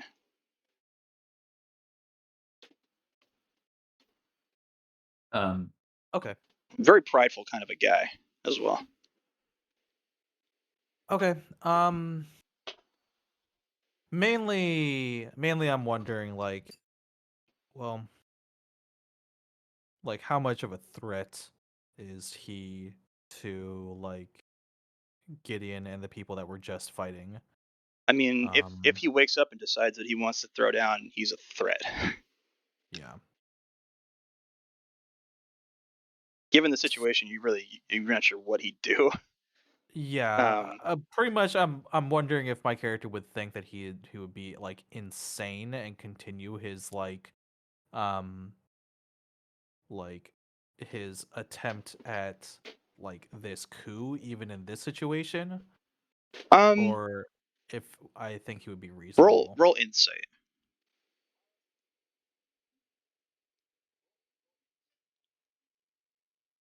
13? Given what you know, Galen, you could assume that with his target nowhere near, being the captain or that first mate, he'd probably step back and reassess the situation before he'd take any kind of action. Um, Okay. but So he's you're not not 100% sure. chaotic necessarily. You're not 100% sure. Like you don't know him that well, so it's like you would assume based on the situation, his goal was to take the ship and remove the captain somehow, Yeah. detain the captain, get some answers, get the ship turned around. With that situation having sort of resolved itself, you've got no idea what he'd do, but you'd assume that any conscionable person would at least hold on for a second and figure out the next action instead of just openly like attacking people. So with the captain gone and us in hell. yeah, Okay. but also there's still the Um question there, so you might want to like be aware of him. yeah, I'm going to note his presence. Okay. I guess glance over at, sorry, what was your character's name, Spy? Owen. Elwind? Owen. Just Elwyn. Owen? Yeah. Elwyn? Yeah. uh, Like ELWYNN. okay. I'm gonna, I guess, glance over at Elwyn, who was recently trying to command people, um, and see that he was trying to help Galen out. Mhm. I don't think I'm gonna do anything about that. But I'll do we have everything that we used to have that we had on our person Yeah, when everything that you we were took holding over? on to, you've still got, or that was attached to you in some way. Okay. Um, I mean, I have a horn with me, so I'm gonna try and like get people's attention. Uh, like just blow on that um to just like rally people, I guess, to like Okay. get them to listen to what Elwyn was saying. Okay. So when you blow that horn, people do take note of it. There's still some people that are just so lost that they don't even acknowledge it, but most of the people on the deck do take note. They notice you. They look at Gideon. There's some other notable members of the crew as well. You recognize Ripley Vance, who is one of the leading admirals, and she's up on her feet and about and starting to gather people that She you would assume are. was Hmm? Wasn't she on her other ships? Her other ship? Ripley? You didn't really know where Yeah. she was, Okay. but she is on the deck right now. She's got several individuals sort of with her. Mm. Um, Nobody else that you recognize at the moment. Okay. But she sort of notices the horn blow. About a minute after you blow that horn, off in the distance, you hear a similar horn blow, much lower in tone. Then a second later, on the opposite side of the ship, off in the distance, you hear another horn blow of that same nature. Christ. Okay. Uh, Spy, were you responding at all to the? yeah, I was just gonna like start walking towards that direction, sort of like uh Does out of it. And then I'm gonna look back at Crix and at Tacitus, and I'm gonna first look at Tacitus and say, "You, I recognize you. I think was your name Tacitus? I believe I've heard people say your name before. Yes. Excellent. I need you to stay with Crix and see if you can rally people. I need to go check on something." And I'm gonna look at Crix and say, Crix, figure out why that piece of wood in your hand did not transform like the rest of the ship. And then I'm gonna Okay. just start like turn around and start walking Sure, towards. let me just talk to the plants and see if I can figure this out. Um, those horn blows, do they sound like they're a good bit off in the distance? Roll perception. Can I do a survival Yeah, since this is a distance thing? yeah, absolutely. 22. Yeah, good ways off the deck. You're not sure precisely how far, considering the nature of the world that you're in, but it sounded pretty distant. Oh, I actually have so I guess like since Elwyn was heading off, Mhm. um I guess I'm not gonna be like completely receptive to him just I guess telling me what to do, but Sure. like, Yeah. you know, I'll sort of like begrudgingly like sort of like yell at the survivors, like gather the wounded, etc., like bring them here. Mhm. We need to get track of people or take track of people. Uh, Um, Gideon looked at you and nodded. He's sort of been gathering some people as well. He's got some people on their feet. You notice sort of him checking the pulse of some other individuals that are down on the ground. Looks like he found at least a couple guys that he knew, and they've sort of formed up with him. yeah. Um, Um, I have a racial feature that lets me know where north is. Does that work Interesting. here? so sort of falling back to your nature and trying to uh, get that idea, Like you discern get that? almost dizzy trying Yeah. to perceive north. North is everywhere. It almost throws you off I'm balance for a moment. Yeah, I'll say it does throw me off balance. Like I Okay. like I don't know, like some sort of I guess I'll say like a wave of nausea then Okay. hits me and I like kneel or something to like catch my breath Okay. from Gideon that. stops what he's doing, notices you fall, and rushes over to you. Are you okay? Friends, can I help? I I'm fine. It's how the fuck do I explain this? Um I I tried to figure out our heading and I I just can't. It's there's something I can't even explain it. He Um he reaches and presses his palm to the deck of the ship as well, and he says, I don't believe we're even moving. We're gonna pause you guys outside for a moment. So you, Elwyn, you wanted to move inside or towards that door to the captain's chambers. Yeah, wherever I heard the whispering from, I'm going there. Okay. So as your party members and at least temporary allies at the moment are sort of gathering people outside, um, moving towards the door, it is cracked. What you can see on the inside is mostly ruined.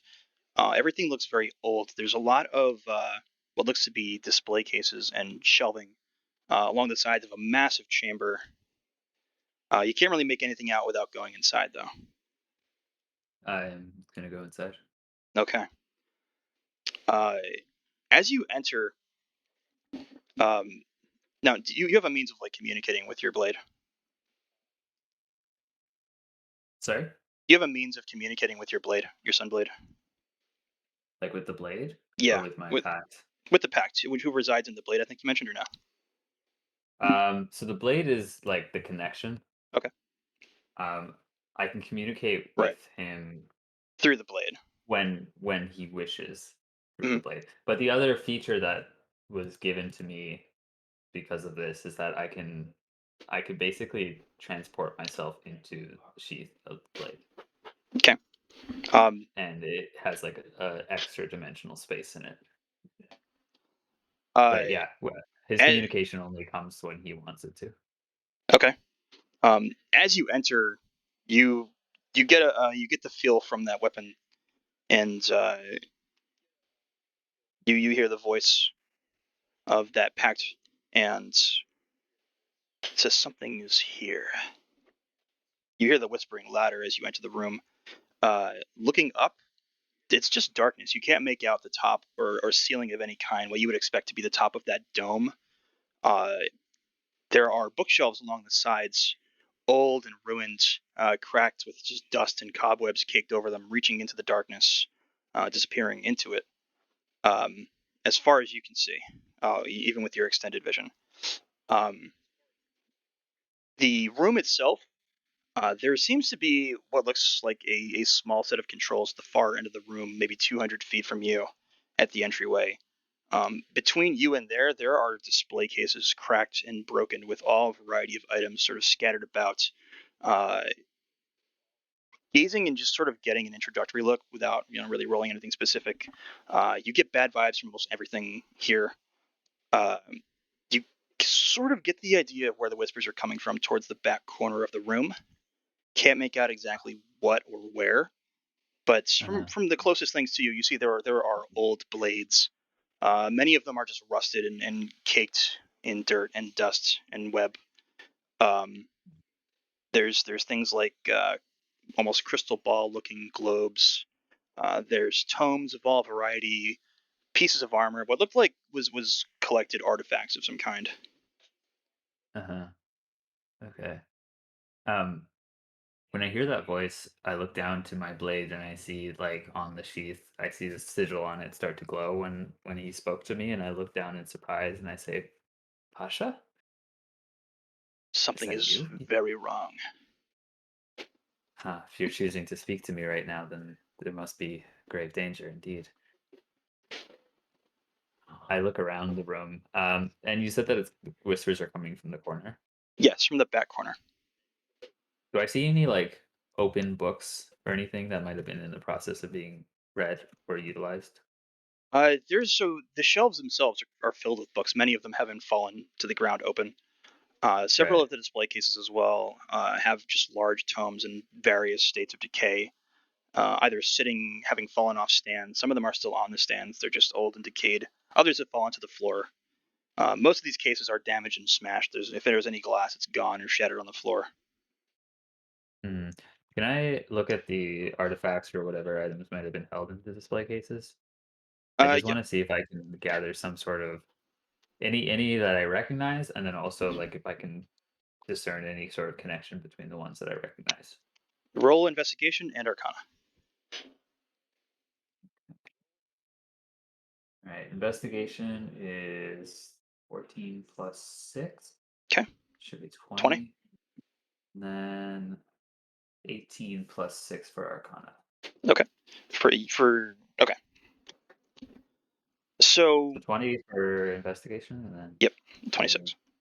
26 for arcana. So looking around, a lot of these artifacts, you definitely identify they're magical in nature.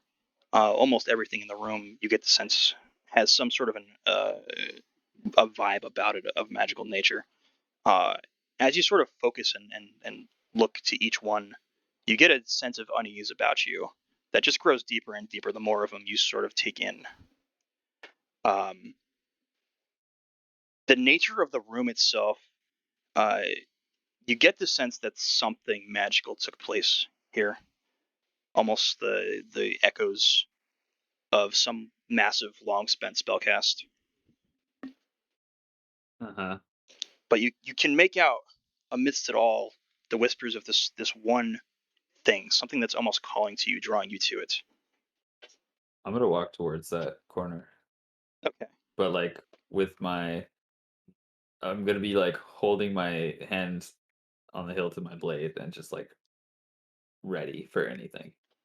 Okay. Do you want to move quietly, slowly? Do you want to avoid things? I'm not. I'm making sure not to touch anything. And I'm sort of like cautiously creeping over towards the corner. Okay. As you pass through, certain objects as well seem to almost call to you. Your attention is diverted to some of these things. One of them is a dark globe. It's resting on the floor, having rolled off some sort of a stand in a display case that you could assume is where it was previously. Um, Uh huh. looking into it, you do see a bit of a mist around the inside of it. Um, but the draw itself is not as strong as what's pulling you from the opposite side of the room. All of these objects that you pass through, they sort of call to you and draw you into them. It's just not as strong as the one in the back of the room. So you just sort of move past. Uh, you just want to move through, avoid everything else, and move for that one location. I'm gonna make a mental note of everything that's causing any sort of tug, and It's just like like, everything that's near one of those display cases, and there's dozens of them. okay, so it's all basically all of the artifacts. Pretty much everything. Yeah, you have not passed anything that you know did not have some sort of a draw or pull. Are they all equivalent except for the big one in the corner? Are they all what? Equivalent in terms of how strong they're pulling me. There's different strengths of the pulls, different strengths of the draws. Um, some of them you feel like they're speaking to you. You can't make out the words of it, but Okay. it's you're drawn enough to this one thing that none of it is within your focus for long. I'm gonna just like make note of any ones that are particularly strong, and then just keep moving towards the corner. Okay. So you see two objects in a display case. One of them looks eerily similar to the hilt at your belts of your sunblade, but where yours is more of a radiant object, this one is darker. Um, Uh-huh. it's gray in nature. There's no blade showing as well, just the hilt. It's sitting on the ground next to what looks like an old mask. You can't tell exactly which one's drawing you in, but it's this location with these two objects. Something here is pulling you. Did you say an old mask? Yeah, an old mask, cracked and white, a full face mask. Two holes for the eyes and one small slit for a mouth. Um, I'm gonna quietly just like whisper and say, Pasha, you happen to know what this is? The voice that speaks to you sounds, for the first time that you've noticed, almost afraid. Because whatever this here is has a great power. Huh. Can I do a what would it be to see if I recognize this from anything I've read? You can do Any history of the or Arcana. books of magic? I'll do Arcana. Okay. Okay, so that's gonna be 13 plus 6, 19. Okay. It looks similar to the blade that you have with you right now. You know these things are Uh-huh. rare, but this one doesn't match anything that you've heard of specifically. But it does look similar to your Sunblade. How suspicious. How suspicious indeed. Let's see. I'm gonna just like whisper under my voice and be like, "Oh, this is a bad idea," and then I'm just gonna like grab that hilt. Okay. So reaching down, you grasp onto it, and you immediately feel a surge pass through your arm up to your shoulder into the middle of your chest. You feel almost a disconnect with the blade, your sun blade. Not completely, but almost like half of your body is now drawn to one, and the other half drawn to the other. Uh, the blade that you have in your hand uh, gives way to almost an anger or a rage or a sadness, powerful emotion on that one side. But it throws you for moments into turmoil with your more natural self that you've grown accustomed to, and it's almost like you're being pulled apart from the inside in two directions. Make an intelligence saving throw for me. Okay. That's a good sound. Ooh, okay. 18 plus 2. Okay, 20. so something almost causes you to black out for a moment, like you lose your vision. You almost pitch forward at the force of it before you sort of slow your heartbeat and get your wits about you. What the hell was that?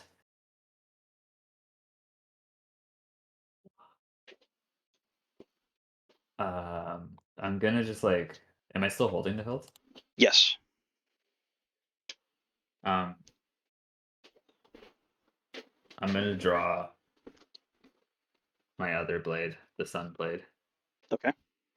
and holding both hilts in like one in each of my hands. Okay. Are you going to extend blades and attempt to do the same with this new one, or what do you want to do? Uh, First, I'm gonna speak to the sun blade and be like, Tasha, are you there? You get what is almost the magical equivalent of a crackle of static, like something is trying to respond, but nothing comes through. And I'm gonna look at the other blade, and do I still hear the whispers from it? Yeah, they're louder and coming in pretty clearly. It's still very unintelligible. Do you want to try and focus on it? Having taken the blade and looking back at the mask, do I still hear whispers from that as well? No. Have I discerned the You source of you the whispers? noting the mask, you feel a draw and a pull towards it, and it's the strongest that you've felt in this room, but it's not the source of the whispering. This blade is the definite source of the whispering. Okay, I'm gonna try and focus in on the whispering, see if I can hear what it's saying. Okay. Um. Make an intelligence check, not a saving throw. Trade intelligence. Yes. 16. So you focus on this one blade. As you do, you feel almost more disconnected from your sunblade than you have since you've acquired it. More disconnected from your pact. Um, but you also get this sense of great power. You feel more powerful with this blade. It feels like you're stronger.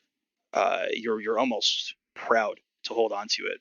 You don't know why. It's just these feelings almost rushing through you and over you. You focus in, and the whispering calls like straight into you, deep into your soul. You feel the words of this. I am the one you should have. Hold me, keep me, use me. I will bring you strength. I will bring you glory. I will bring you victory.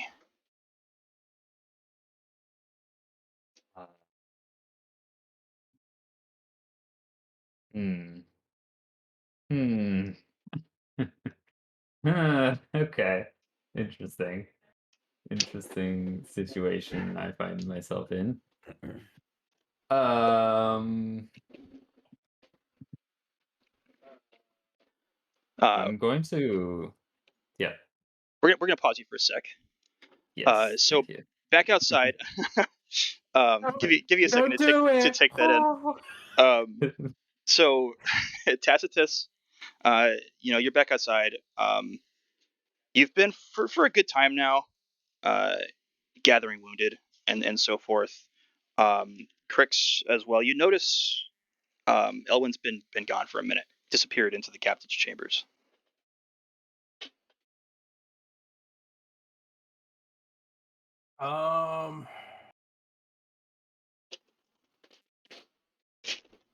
I'm gonna leave him be for the time being. I'm probably going over to Desmond to see if I can kind of wake him from his little stupor. I'm going to, yeah. Let's see if this helps. I'm going to cast a cure wounds on him just to see if that'll help. Okay. He does start to come to, groggily. Gets up immediately, pounds his fist into the deck. Uh, Still lost in almost like a battle lust or a rage. Grabs his blade, shoots up into the air, just missing, sort of I slashing you with it. He growls and roars almost, but stops almost as soon as he stands, looking up, seeing that ocean above. I don't think now's is the times for fightings. Um, Whoever that void is that was open has apparently sent us to Noroa. He doesn't look at you, but you can tell that he acknowledges you. His ears peak for a second. He almost growls, "Where's Savas?" Nowhere near as far as we knows. He marches off towards the captain's chambers, blade still drawn. I'm going to immediately follow him. Okay. And make mention. I did see Elwyn win there, right? Yes. Ellen's already in there, but I'm very sure that Savant is not anywhere nearby. Um, with the way that everything is now, is definitely probably not the time to fight. He's still storming off towards that room. Tacitus, what are you doing here? Is this Galen or is Yeah, this this is someone else? Galen. Oh Christ. I'm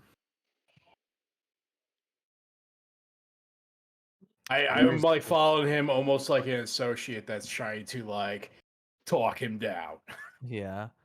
Where's Gideon right now? Gideon's on the far side of the deck. Seems to be locked in an argument with Ripley Vance. She's sort of got a small cadre of people behind her. He's got a bit of a force behind him, and they seem to be going back and forth, not loudly or aggressively, but they seem to be having some sort of a heated argument. Christ. Okay.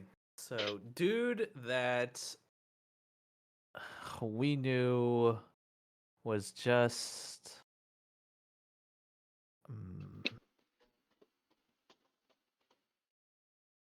I don't know if my character is dumb enough to immediately try and get in this dude's way, knowing how many people he just effortlessly killed. Yeah, he's a force. He's not somebody you want to get in front of when he's Yeah, determined. like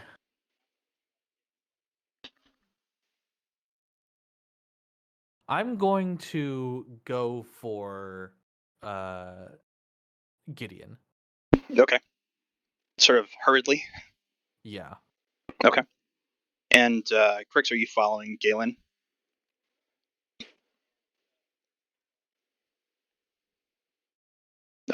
Crix, Born, Yes. What? are you following Galen?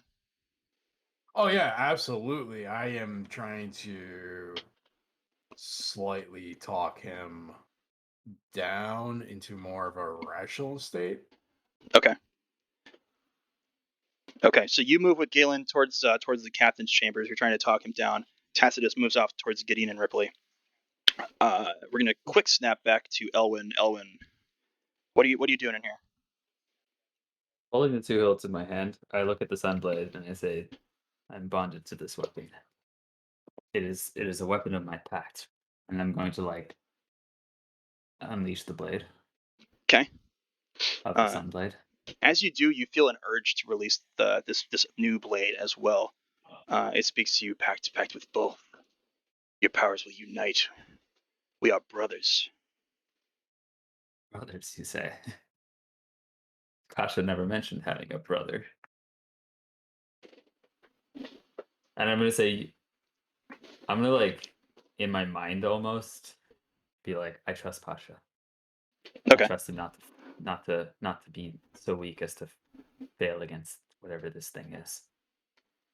And then I'm going to unleash the second blade as well. Okay. So this one glows with a darker energy. It's sort of a grayish black. The surface of it is identical in nature to your sunblade. Just Also, whereas your one blade shines with the radiance of the sun, this one is more the darkness and passiveness of the moon. Glows with a sort of faint magical black.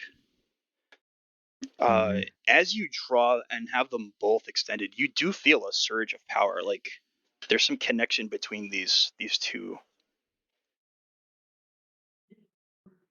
I'm gonna look at the sunblade and I'll be like, I know this one was constructed by Pasha himself, but he never mentioned another blade like it.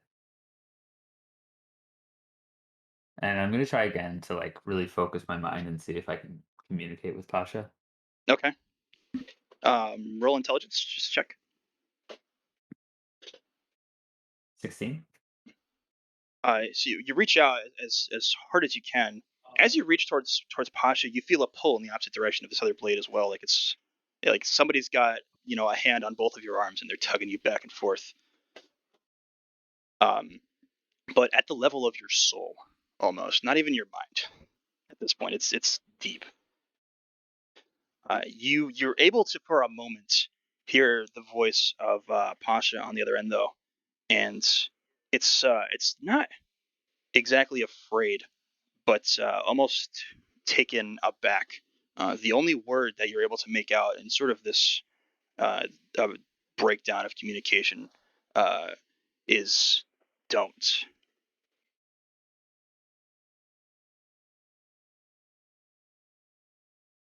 Upon hearing this, I like immediately kill the blades of both.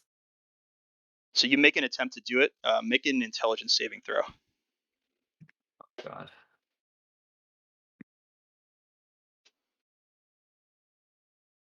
15? Trying to pull these blades back into themselves, they both resist. The control that you once had over the Sunblade seems to not be functioning the same way as you'd expect it to. This opposite blade is pulling at you as well and defending itself almost against your request to sheathe these weapons. And behind you, you hear the door kicked open, the crash of it. I like turn around. You make eye contact with Galen, who is very bewildered for a moment, but draws another blade at his side and says, "Savas, today you die!" and begins charging at you, knocking display cases and different objects over. Crix, you are right behind Galen as you see this. He shouts Savas and begins to charge towards Elwyn. Okay. Um, Yeah, no. I immediately cast Wall of Stone, and I'm going to have it basically just circle completely around uh, Desmond. Okay. So I'm basically kind of creating a wall of stone just to kind of cage him. Encircling him. Yeah. Okay. So he's charging. He's charging full force through. You hear what sounds like a clang, like almost two weapons making contact, and with a massive force, that wall of stone explodes around him and shatters into pieces, shooting debris in multiple directions, sort of landing around you and at your feet. Seems to have utilized his weapons for some sort of forceful projection that just shattered these walls. He hops over the debris and continues his charge forward. Roll perception for me, Crix. Jesus fucking Christ. He rolled a nat 20 on his shit. That is... On what? To I'm not break gonna, wall? I'm not gonna tell you. Yeah, that's the thing that he's something he did. Okay. That just to give a heads up on that spell too, like the panels are Yeah. AC 15 Yep. and 30 hit points Yep. per inch of thickness. Yep. I checked it. Jesus fucking Christ. Perception. Fucking a 10. You looking in the direction now that Galen is moving. It strangely the individual you know as Elwyn, you feel as Elwyn, gets the visage of Savas for a moment. It's like shimmers, it ripples. You can't make out your friend as well as you'd like to. It's like something is affecting your mind. Pausing. Tacitus. Wait, I noticed that beforehand too. No, this is sort of like as this eruption of stone cast, you can see past Galen again, and this is now like rippling, and the image of Elwyn has changed. You did see him pretty clearly when you came in. Okay. So this is not a time for, I guess, waiting like it was at the bar. So I'm just immediately going to grab Gideon's shoulder, like, Okay. and say, Galen's on the move. He was like heatedly engaged in an argument with Ripley. They were both sort of starting to shout over each other. Both hands on hilts. Everybody around them hands on hilts. So you storm through. Everybody sort of stops and takes notice of you at the mention of Galen. He looks to Ripley, looks back at you, says, "Where?"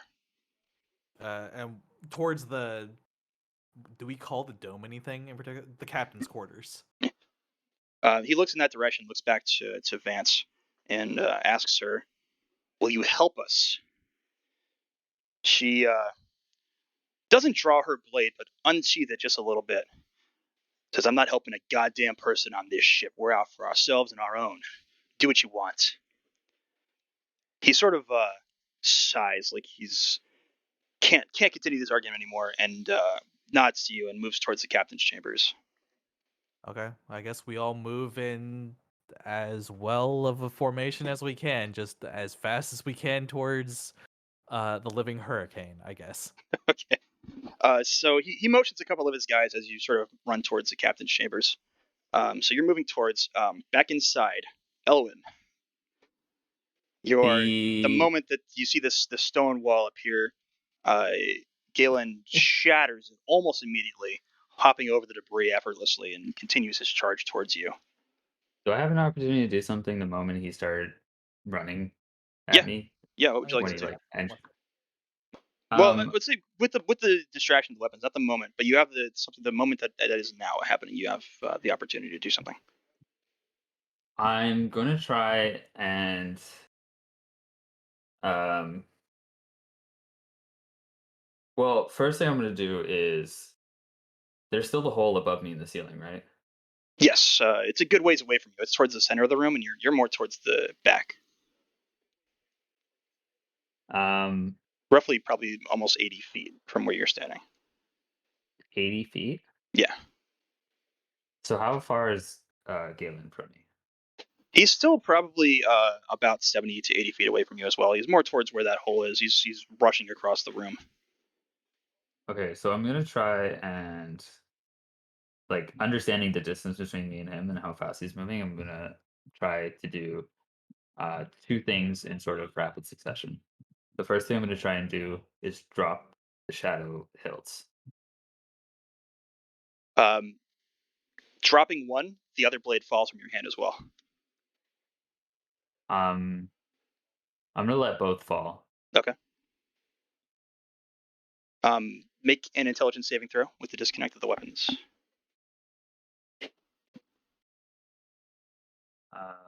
That's a 19 plus 2, 21. Okay. You feel an immediate, like you drop these weapons and you feel lost for a moment, like you need them. You need them in your possession.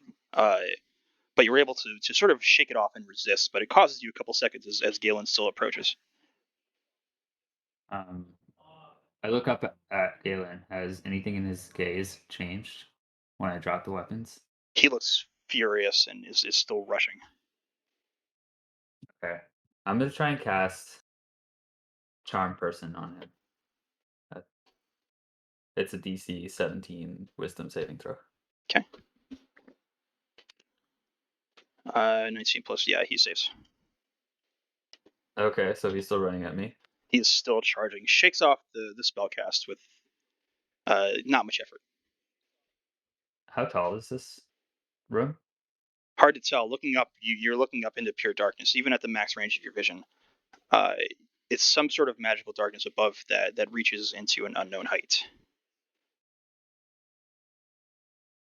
I can see through magical darkness. Is this something I can't see through? No, you can see through it, but even at the range of your distance, you Okay, can't see so a ceiling or anything. Noting the room itself, you do still see the hole, that shattered hole towards the middle of the room. That's sort of in the midst of this darkness. I'm gonna take off into the sky. Okay. Using my flight. Just shoot straight up. Okay. You want to just fly straight up? Yeah. Okay. Galen rushes. You hear him roaring, "Savast!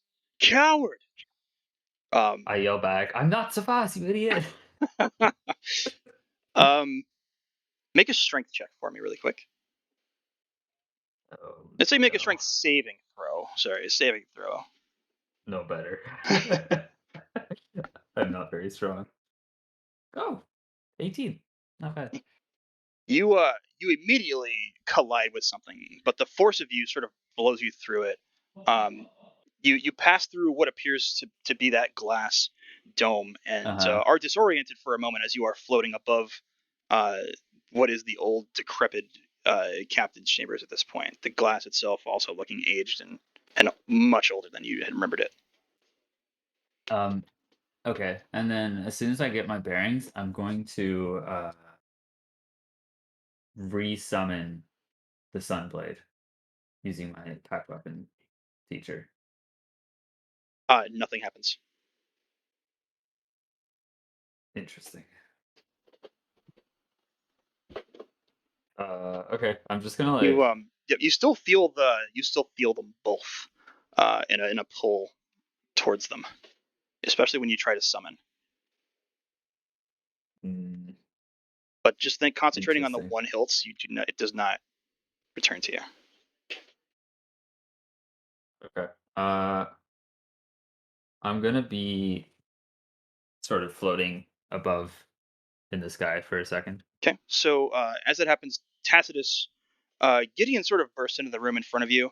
You hear the smash of the glass as you enter the room, and you see almost a mirage-like image of Elwyn just crash through what looks to be darkness, through sheer glass that sort of shatters and cracks and leaves a hole in that darkness that appears to be that ocean-like sky with glass raining down underneath, and Galen sort of standing below it, howling. It just looks like Elwyn, though. It looked like almost like a mirage, like rippled version of Elwyn crashing through, but he disappears from sight as he crashes through. Okay. Crix, did you want to do anything as well? Yeah, I want to try to stop goddamn Desmond.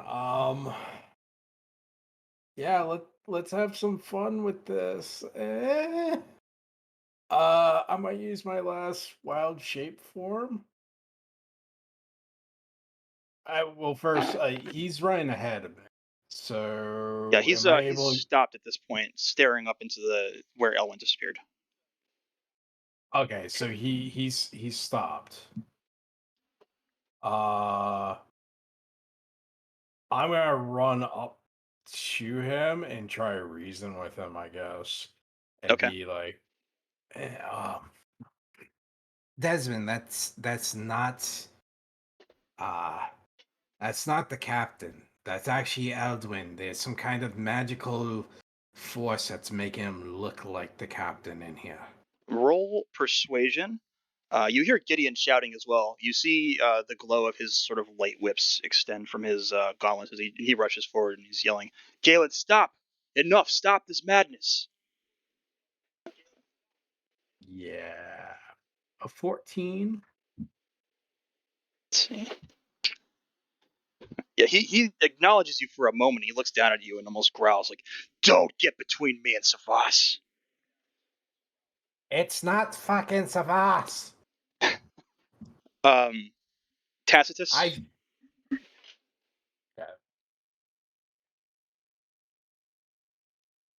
anything you want to do, Tacitus? Um, I guess. I mean,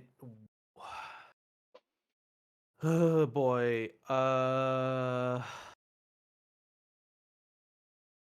I'll draw my glaive also, but I'm not gonna like run up to attack or anything like that. I'm just going to, I guess, stay back near the door.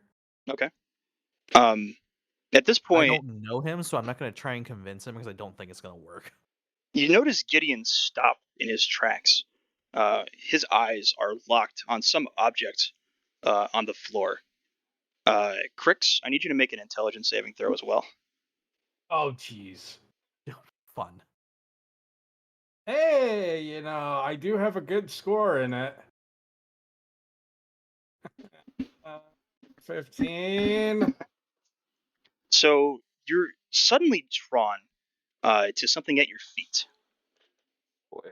It pulls you. It pulls you out of your persuasion of Galen immediately, and you notice what looks to be a glimmering bracer.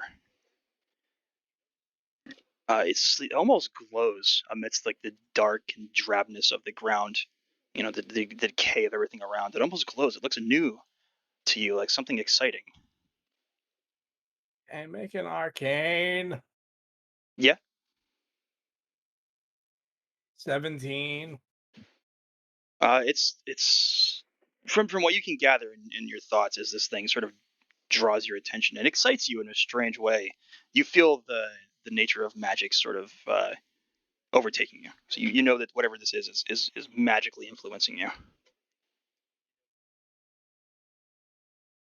At the same time, with that rule as well, you notice there are several other things that have now been brushed aside and kicked, and with both Galen moving through and you moving through, following him, objects that have fallen, and everything about you. You notice like a dark sense from a lot of these things. But notably, that one bracer is still at least attempting to get your attention right now, and it's mostly working, but you're still holding off. What do you want to do? I immediately gonna cast Detect Magic. There is aura all around you.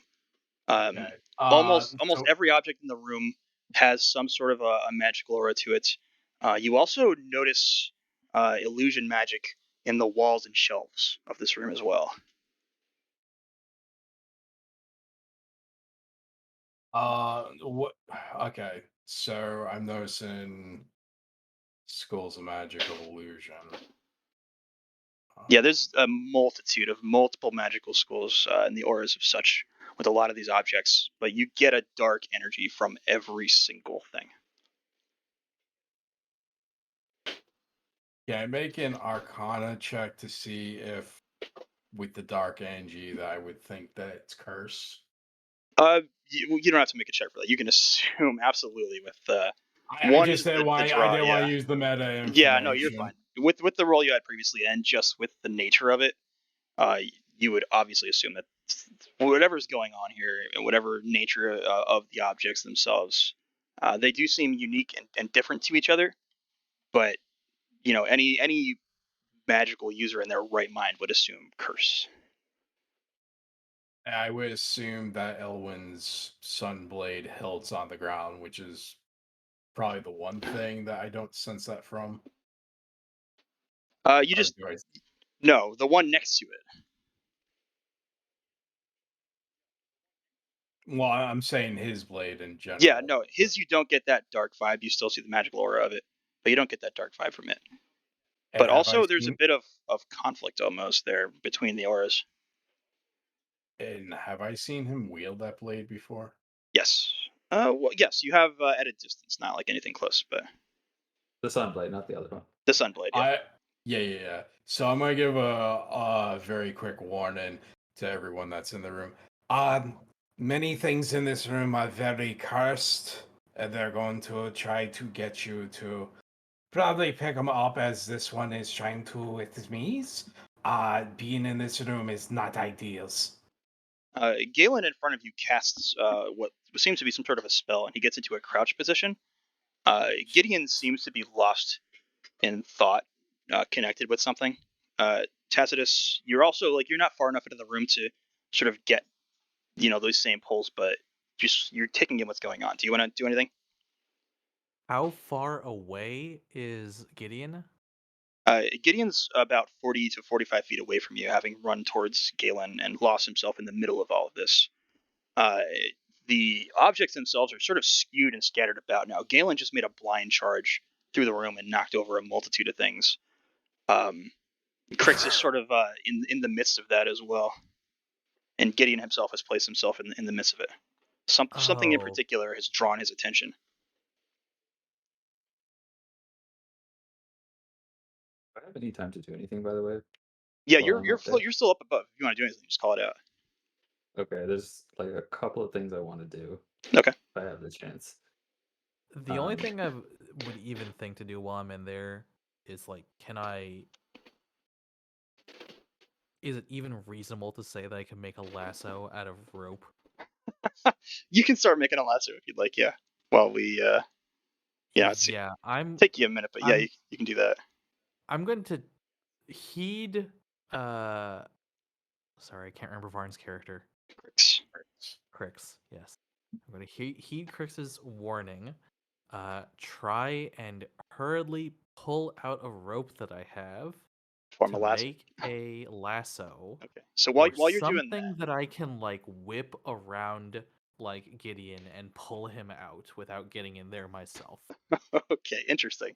Well, we'll come back to that. So you're working on your lasso, cowboy. Elwyn. Yeah, What? having seen that the Sunblade wasn't coming to me when I called for it, I'm gonna do something here. I'm gonna try and summon both blades into my hands. Okay, so Even though I know that I don't have a pact with one of them, I'm gonna just try and summon both. both immediately dematerialize in the room in front of you, Crix, where you were looking, and they appear in your hands again, Elwyn. You again And feel that then- surge of force. I'm gonna try and cast Remove Curse on the hilt. You do so, but you still feel that same dark energy, that same tug. I'll be right back again. I'm waiting for a pizza to get delivered. No worries. So what I'm gonna do now is I'm gonna look for some rubble, some wreckage. You're sort of flying above that dome. Any wreckage would be down inside that room where Galen is. It's directly below you. So if I fly back towards the rest of the top deck, away from the dome. Okay. Towards the city. Do I spot any wreckage sort of not too far? Yeah, towards the buildings and structures, there's some wreckage over there in varied state of decay.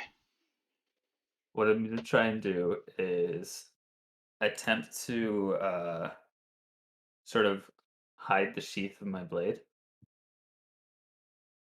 inside some wreckage, Okay.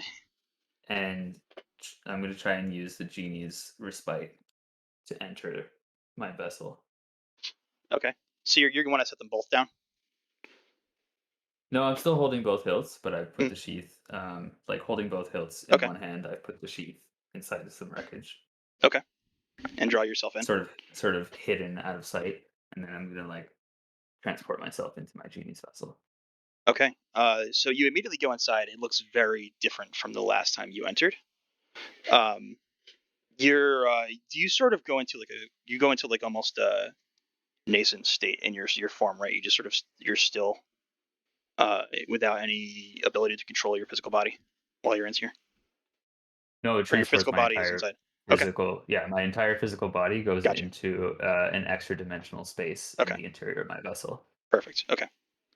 Yeah. So you enter inside. It's very different immediately.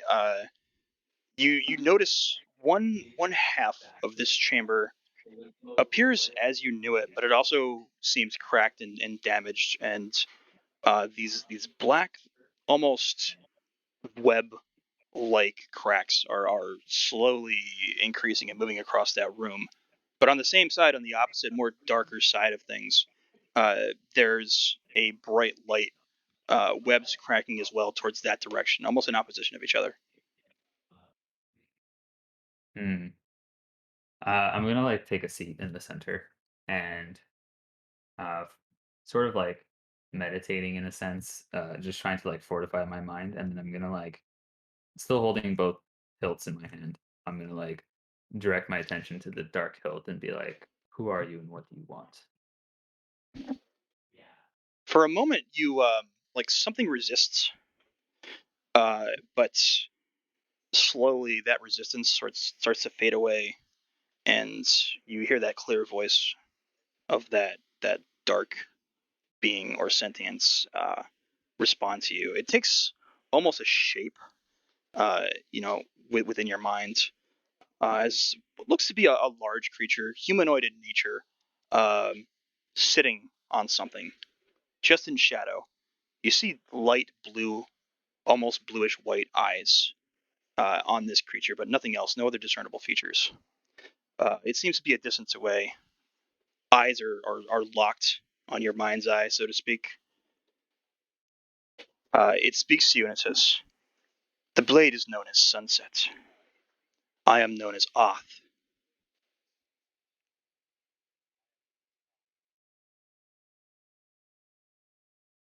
I say, "Why are you trying to destroy my link to the sun?" I am trying to empower you, Link. We are destined to join, he and I. Who are you, Tapasha? We are brothers, long lost. So I take it you crafted this blade then, as he crafted the sun blade? I did not craft this blade, no. Another did. What's your connection to this? It is merely a vessel for me to reach my brother. And if your brother does not want to speak with you, does not want to connect with you, My brother does not remember me. He will reject me, but he does not understand. so you wish to use me as a means of connecting with your brother. Yes. And And if you what do I get connect out of us, this? you'll receive great power.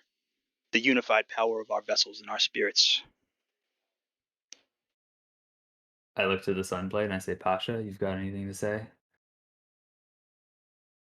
It's almost like something is struggling to respond. You hear cracks, like almost the same as the whispers you heard from the other blade, but they're whispers of Pasha. You can feel the energy passing through and attempting to make contact with you, but it's strained and words aren't being formed. I look to Oth and I say, well, I would love to connect you if you weren't blocking my link. The figure stands and slowly approaches again in just your mind's eye. Unfortunately, it is not my will. His nature Now is you're to with. resist. If he continues to resist, he will struggle to make contact. And if he does stop resisting, what happens to me? What happens to this blade? If he stops resisting, we will be joined, and a new What pact does will be that mean? formed. What do you mean joined? How do you join with another? We are brothers, as I said. One strengthens the other. We are meant to be joined. Then allow me this. Allow me the chance to speak with Pasha without interference. He must stop resisting, and he can communicate. It is not my will, it is his. Yes, but obviously he does not want to resist. And if I could only speak to him, perhaps I could convince him to join with you. But if you continue to try and forcefully make your way in to this joining, He sort of cuts you off in a obviously, growl. He says, "Your feeble mind does not understand. It is not my will. I do not give way to this. He is resisting, so he cannot speak. It is his will. mm, I have no then interest in preventing his speech." I reject your deal. I don't need your sunset. I'm afraid that will only end in your demise. I believe in Pasha. He's more powerful than you think. Your soul will be torn in two, slowly and painfully, until you join us. You've already started the joining by contacting the blade. It is inside of you now, as is he. Well, you haven't given me any opportunity to help you join. If I can't communicate with Pasha, what am I to do in this scenario? Will him to cease his resistance. Do you think I have any will over Pasha? I believe he will feel your urge. So now it's an ultimatum. Will this rejoining or die? Is that it? I'm afraid it is destined. It is our fates. Unfortunately, you are tied to it now. I'm gonna try and using the I guess at a soul level communicating through the pact I have with Pasha. Um, I'm gonna try and just see to get across a single message. Can you win? Make an intelligence check. Ooh, first nat 20. So your words pierce through, and you sense the receipt of Pasha. It's very strained. Something is trying really hard. The chamber that you're in almost shakes. The figure of Oth stumbles backwards almost and returns to that seated position that he was in earlier before he had approached you. Mhm. The one word that comes through to you is simply resist him. And then I'm going to, with every fiber of my being, as well as entering my radiant soul, my celestial revelation, these wings of light sprout from my back, and my eyes begin to glow with radiant energy. I'm just gonna say, then tear my soul apart, Oth. I will resist with everything I have. And I'm going to try and using the sunblade. I'm gonna try and smash the hilts with the sunblade. Okay. The only response he gives to you is, "So be it." And he slams his fist into whatever he's seated on, this shadowy precipice that he's seated upon.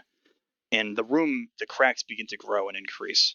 We're going to pause you there for a moment, and we're going to return back to Tacitus and Crix. Galen, he was in a crouch position. He sees Elwyn sort of disappear off out of that hole that he had made that he crashed through, and immediately turns to move back out of the room through the entryway. Tacitus, you've completed making your your lasso. My lasso. Do you want to attempt to grasp Gideon? Yeah. Roll sleight of hand. Oh, this is not going to go well. Not what I was expecting. The Minotaur tries to use sleight of hand. And that 20. Oh my god. Let's go. Like a true wrangler, like he's been wrangling herds all his goddamn life. This Minotaur I think it's in my nature, actually. This is my true calling. crafts this lasso and effortlessly throws it over Gideon. Make a strength check. Cowboy, more like cowman. 21. So you yank back. Gideon resists at first, but he's too lost in whatever is possessing him at the moment. And you're able to yank him backwards, but he does stumble and land onto his back as you draw him. A lot of those dangerous objects are scattered about on the ground around him as well. But you yank him a good distance. He doesn't seem to touch anything that you can see. Crix. Galen rushes past you as this happens, as Gideon is sort of lassoed up to your side. What do you want to do? Is he rushing in the room or out? He's rushing towards the door to the chambers, out back onto that deck. You can assume chasing. Oh, Owen. if he's gonna leave, yeah, no, I'm gonna let him be. Okay. Because he's leaving the room. With all the curse shit. I mean, he's not running out with the curse shit, right? Yeah. From what you can see, he's just at this moment he's just run past you, moving towards the doorway. Okay. I'm going to stop making my way probably somewhat out of the room too. I'm just gonna try to get myself away from some of the curse objects. Okay. So as you sort of like tiptoe around these, Tacitus, make another strength check to pull Gideon the rest of the way in towards you. And Crix, you also notice Galen stop short. Really? 15. So you're able to sort of pull Gideon back. He's lost for a moment. He's completely bound by your lasso. His eyes are cloudy, like he's not all there at the moment. Crix, did you want to do anything? That's not gonna do it.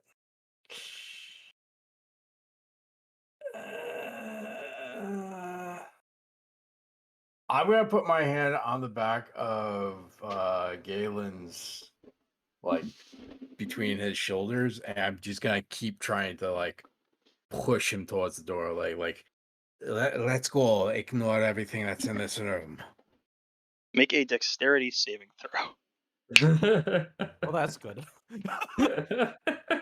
18. Almost a hand there, Chris. You're able to sort of pull yourself away very quickly as this guy's arm just swings towards you, fist balled, trying to knock you away. But he turns away from you now and reaches towards something on the ground. I have my hand still probably on him. You would have, unless you wanted to take the hit full force. You can reach back and grab your hand back onto him, but you would have had to sort of remove it. This is more flavor. I don't really maybe touch him. Okay. I need him to make a DC 17 Wisdom save. What are you casting? Polymorph. Oh my god, yes. 24. Turn him into a frog. Damn. Man rolls like crazy. He grasps something on the ground in front of you. You can't see it through his body, but his right arm, black tendril like structures begin to sort of latch onto his upper arm, almost up to his elbow.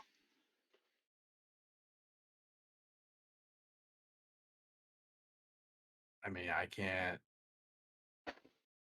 I don't have anything to dispel curses. He turns towards you. His eyes glow almost red. He's holding what looks to be a dark metal shield of some kind that has split these web-like appendages out from it that are latched completely covering his hand like a glove and are spread up his arm to his elbow and seem to be pulsing almost. Great. That's Love good. that. His attention now seems to be drawn towards something else in the room on the opposite side, and he sort of I'm gonna slowly begins I'm walking gonna try towards to it. cast polymorph one more time. Okay, 17. Yeah. That's... Fuck What the off. fuck? I'm sorry, man. I never rolled this good. That's actually rude. I have nothing to stop this guy. That's a huge issue. So Tacitus, He yeah, you've got Gideon. You see this happening. You see Crix desperately trying to spellcast at Galen, who's now red-eyed with this object attached to his arm, and he's moving slowly across the room towards something. Okay. Gideon is next to me now. Yeah, Gideon's on the floor, still sort of bound in your lasso. He doesn't Is seem like he- his eyes are clearing up, like he's coming back from whatever had pulled his attention, but he's not all there yet. Can I loosen his Yeah. restraints? Sure. Okay, I'm just going to loosen them. God. Do I really want to do this? Let's see. What spells do I even have? This guy grabs one more artifact, it's gonna be a problem.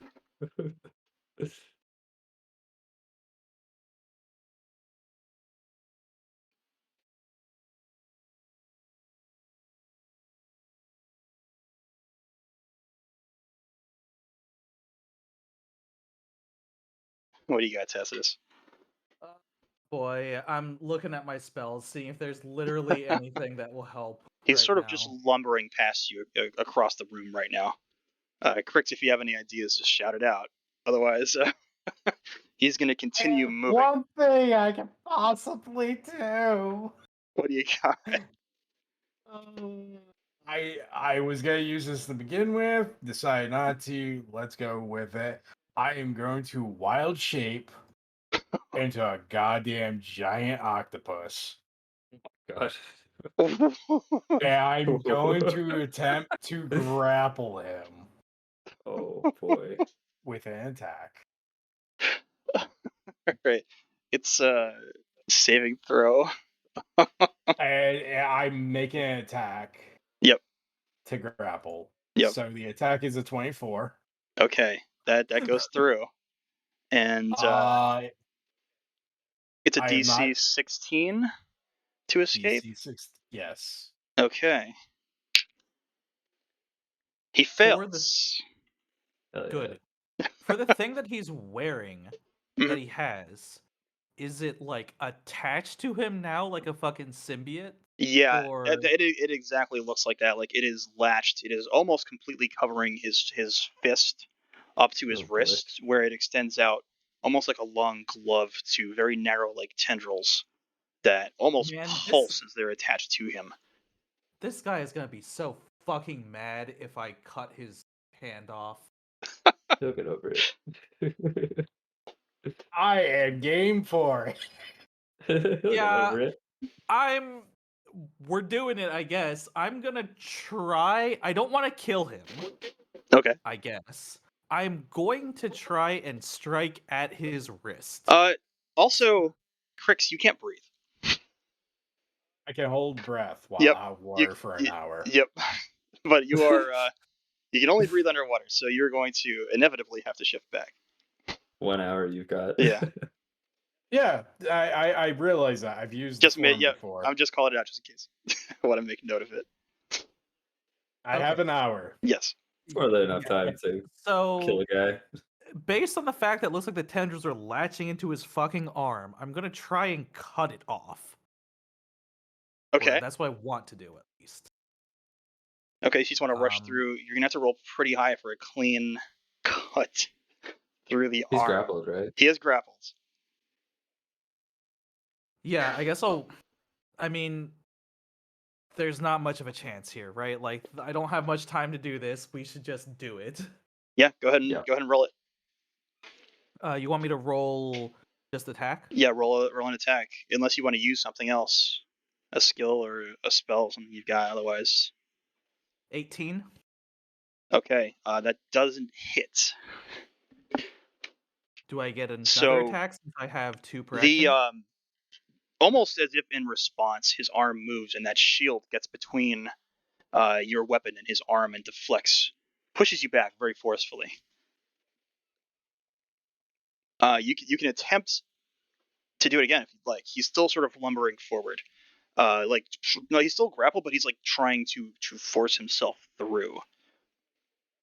Do I have any spells that like put people conscious or like fucking just stop them? When sleep becomes useful. Although his wisdom saving throws have been incredibly high. I don't have anything like that. Okay. So it deflected it, right? The first time I tried? Yeah, the shield sort of positioned itself without him even looking at you. The shield itself positioned itself and deflected the attack. Is it possible for me to even try and grapple it off of him? You want to grasp the shield? Seems like a bad idea. No, that's also a bad idea. Throw him out of. Throw him out. Throw him overboard. I'm gonna try again. I'm gonna try to swing again. Okay, yep, roll the attack. Fucking Christ, man. Net 20. No, not 20. A 16 total. Yeah, again, Yeah. the shield positioned itself deflects. His arm is almost unnaturally bent as it's grasping this shield through the grasp of these tentacles. Wild. He makes another attempt to break out, fails to break the grapple. You're still holding on to him, Craigs. Okay. I am going to channel divinity as a bonus action, and it doubles the amount that I can carry, push, drag, and lift. So I am going to, with this, start trying to push the fucking giant octopus and this dude out of the room so more people can come and help us with this thing. I was gonna say on my turns, if he's still restrained, I am literally dragging ourselves over to the door. So Yeah. I'm So I'm just gonna try I'm and literally get us- gonna be helping. Yeah. Okay, so both of you roll strength. Can I give him advantage? Yeah, you can. I have Yeah, advantage with, on athletics checks right now. Does that work? Yeah, you can roll athletics. I can go with that. 23. Okay.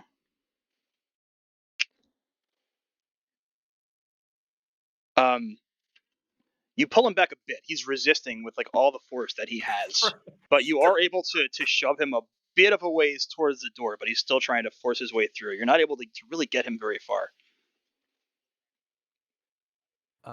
You notice the tendrils on his arms start to separate just a bit and like reach around his body toward you. They're also lasping onto your tentacles currently, Crix, and you're starting to feel pain, like a tingling pain where they're touching you. Not taking any damage yet. Interesting. Seems like the only strategy that's working is to push him slowly. Push him out, yeah. I am. Yeah. I don't know if I can do this. Can I hurl this man? Oh my god, please. I assist in hurling this man. Like towards the door? Yes. Sure. Let's see. With the grapple, yeah, make a strength check. You're gonna go against his resistance. So you can, if you want, give Crix advantage with your support. Oh, thank Tacitus? fuck. I assume he is. Tacitus, do you want to give him advantage with your support? Yeah. Okay. Good, because I rolled a natural. What the Oh my god. Good thing you're getting help, because oh lord. I'm gonna count like on 3. 1, 2, so 22. 22. So you yank him up off the ground and pitch back to throw him. At the same time, you feel a bit of a grip of those black appendages, and they almost encircle one of the tentacles that you have wrapped around him. You feel incredible pain, and a surge pulses through your entire form. You almost lose the shape, but you're able to maintain it. You feel almost a pull towards that shield as well as it grasps onto you. It wants you to let go. It wants you to let go. I mean, I have got to let go when he's Yep. being hurled. So you're able to sort of pivot and shake off this midst of control and toss him. He Dang. goes through the door, knocking one of them off the hinges, almost knocking Gideon over as well, who's just sort of getting to his feet in the doorway. Stumbles backwards as Galen goes crashing through onto the deck outside. Hell yeah. What do you guys do? Can we? What is? Is there literally anyone else coming to try and help? Gideon's pretty like he's getting his wits back about him. He stood up. He just watched Galen fly past him, and he's sort of looking to you and to Yeah. Crix. So I'm you gonna can yell out of the room. We need to get that off of that thing, that shield off of him.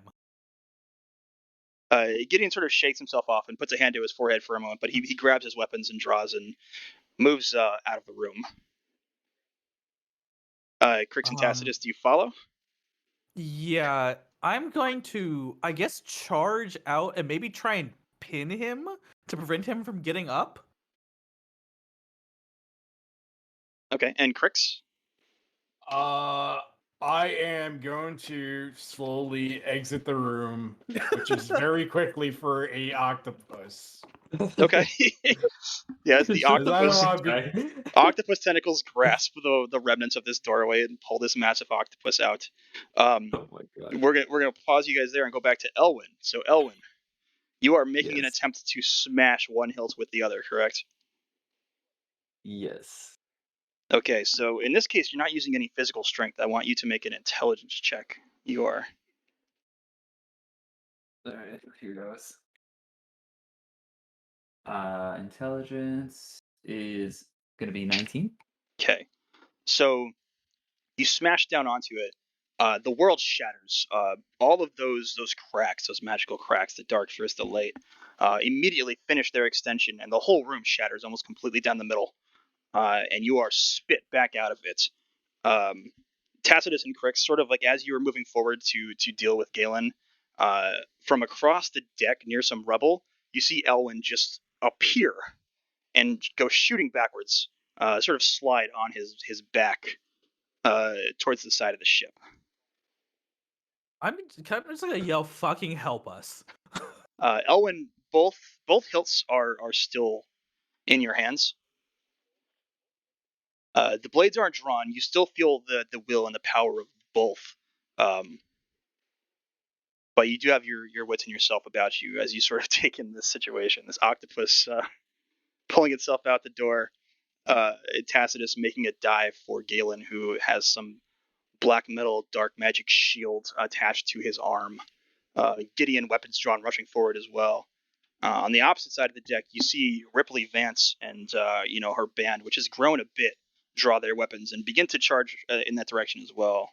Intentions unknown.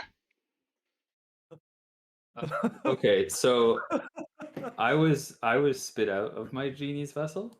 Yes, you were spit back out of that dimensional space into your current reality. I didn't know that was possible. And then my do I still feel my pact? You still feel the pact, and you also still feel the pull of what you now know as oath. Has anything changed from that? You get a bit What I more just did? of a sense from Pasha. You can feel a stronger sense from Pasha now. You still can't like reach communication, but you seem to have also hindered communication from Oth. You seem to have reached a sort of middle ground, so to speak. Can I put the do I feel like I'm able to put the hilts down? So you notice as you make move with one, you make the identical move with the other. Okay, well, I guess I'm still stuck with these. Seeing the situation unfolding over there, it's witnessing a giant octopus come out of the door, and a man with weird tendrils and stuff Yeah, on Galen. his shield. I'm just gonna be like, oh, what a headache. I'm gonna So you're near the side of the deck. Standing up, you also notice something else quite unfortunate. what's Oh, that? yay! There's Yay! so you hear another horn blow that is similar to the one that you had heard earlier, Oh and no. it is much closer. You notice two ghostly vessels approaching, and Oh, they're fuck me. approaching quickly, getting closer. This could not be worse. How far are they? It's hard to tell with the darkness of this realm and the odd nature of it, but you can make them out like they're moving to ram this vessel, like they're coming straight at you at high speed. Don't say it Maybe couldn't be worse. maybe a few hundred feet away. Uh, they're getting close. Okay, I'm gonna um hmm.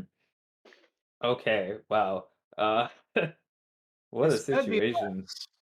They sure Um, couldn't. so Tacitus, you dive and you land and you attempt. So make a strength check to attempt to pin Galen. Uh, Okay. Does this still count as my? Do I get any sort of bonus because athletics? This count? Could this be yeah, athletics it's gonna be also? athletics, absolutely. Okay, so I still get advantage on it. That's good because I was a 5. What is that? 18 plus 8, 26. Okay. So you latch on. You notice immediately the tendrils from that shield start to reach for you too. They're like reaching at your face as you're sort of holding yourself against this guy. They're not making contact, but close enough to really unsettle you.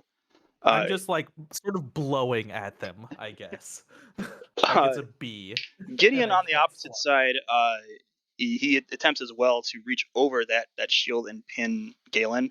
Uh, Not quite as well as you did, but he's got him held to the ground at the moment. But also those tendrils are spiraling up towards him, attempting to make contact. Crix. I don't have anything to help with this situation. Um, I'm just gonna like stand in the doorway just to make sure nobody else goes fucking in there. Okay.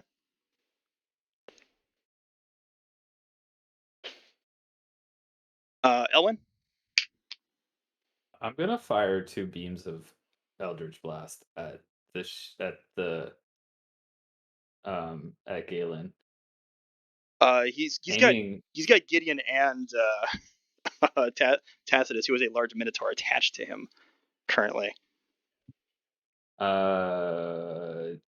does that You definitely can't like find a crack between them. You're gonna hit. They are one lump of force at the moment. even with Spell Sniper? I mean, there's really not enough room for you to cast a spell and hit one without connecting with the others on some level. Okay, so like what does it look like they're trying to do? They're trying to hold him down to like keep him suppressed at the moment. I'm gonna just yell out and be like, "We've got ships coming up on our flanks." I don't know if we could suppress Galen. Just So kill Elwin him is or like something. hopping and waving his arms and pointing off in the other direction of something coming. As I'm that like, we don't have happens, time for this. Ripley makes it to all of you. Her group, there's maybe 12, 13 guys with her, men and women in different races, weapons drawn. One of them looks to be a Rakshasa mage who's got lightning crackling on his arms, like he's ready to fire off some kind of a spell. She steps up and she says, "Release him right now." I'm gonna dodge. Roll off to the side. So you're getting off of Galen. Yes. Okay. Gideon's like sees what's going on. He also releases Gaiden and moves to Ripley. Says, "Please stop! You don't understand what's going on." As that happens, Galen rises and makes a strike at Gideon with his shield. Connects. The force of it knocks him backwards about 10 feet onto his back, leaving him prone. Ripley sort of looks shocked for a moment. He says, "Galen, please, we're here to help." He makes a swing with the shield towards her. Okay. Is this all Yes. the same action? Do you want to try and do something? Yes. Because you're still outside of this. Seeing that they're still doing that. I'll drop my animal form. Okay. And I'm gonna try to cast Hold Person 17 Wiz. Okay. Fails. So he is He's now mid-swing. paralyzed. Paralyzed. Ripley is attempting to still speak to him. Galen, please stop. We're here to help you. Whatever's going on, we can handle it. We're here to help. Elwyn. I'm just gonna yell if I can. The shield. If you have a way to remove the shield, do it quickly. This will not hold long. Thank yous. Tacitus, you can roll persuasion or intimidation. To convince people about the shield. Yeah. Okay. Let's see. Which one is better? Intimidation. That's a 14. Okay. Yeah. So Ripley looks to you for a moment, but seems to take you in as like a gnat, like something that doesn't matter to her right now. Elwyn, it looks like there's maybe a few seconds before that ship connects with the side of the vessel that you're standing on. How far are they now? A couple seconds away from hitting you. Like they're within like 180, 200 feet, moving very quickly.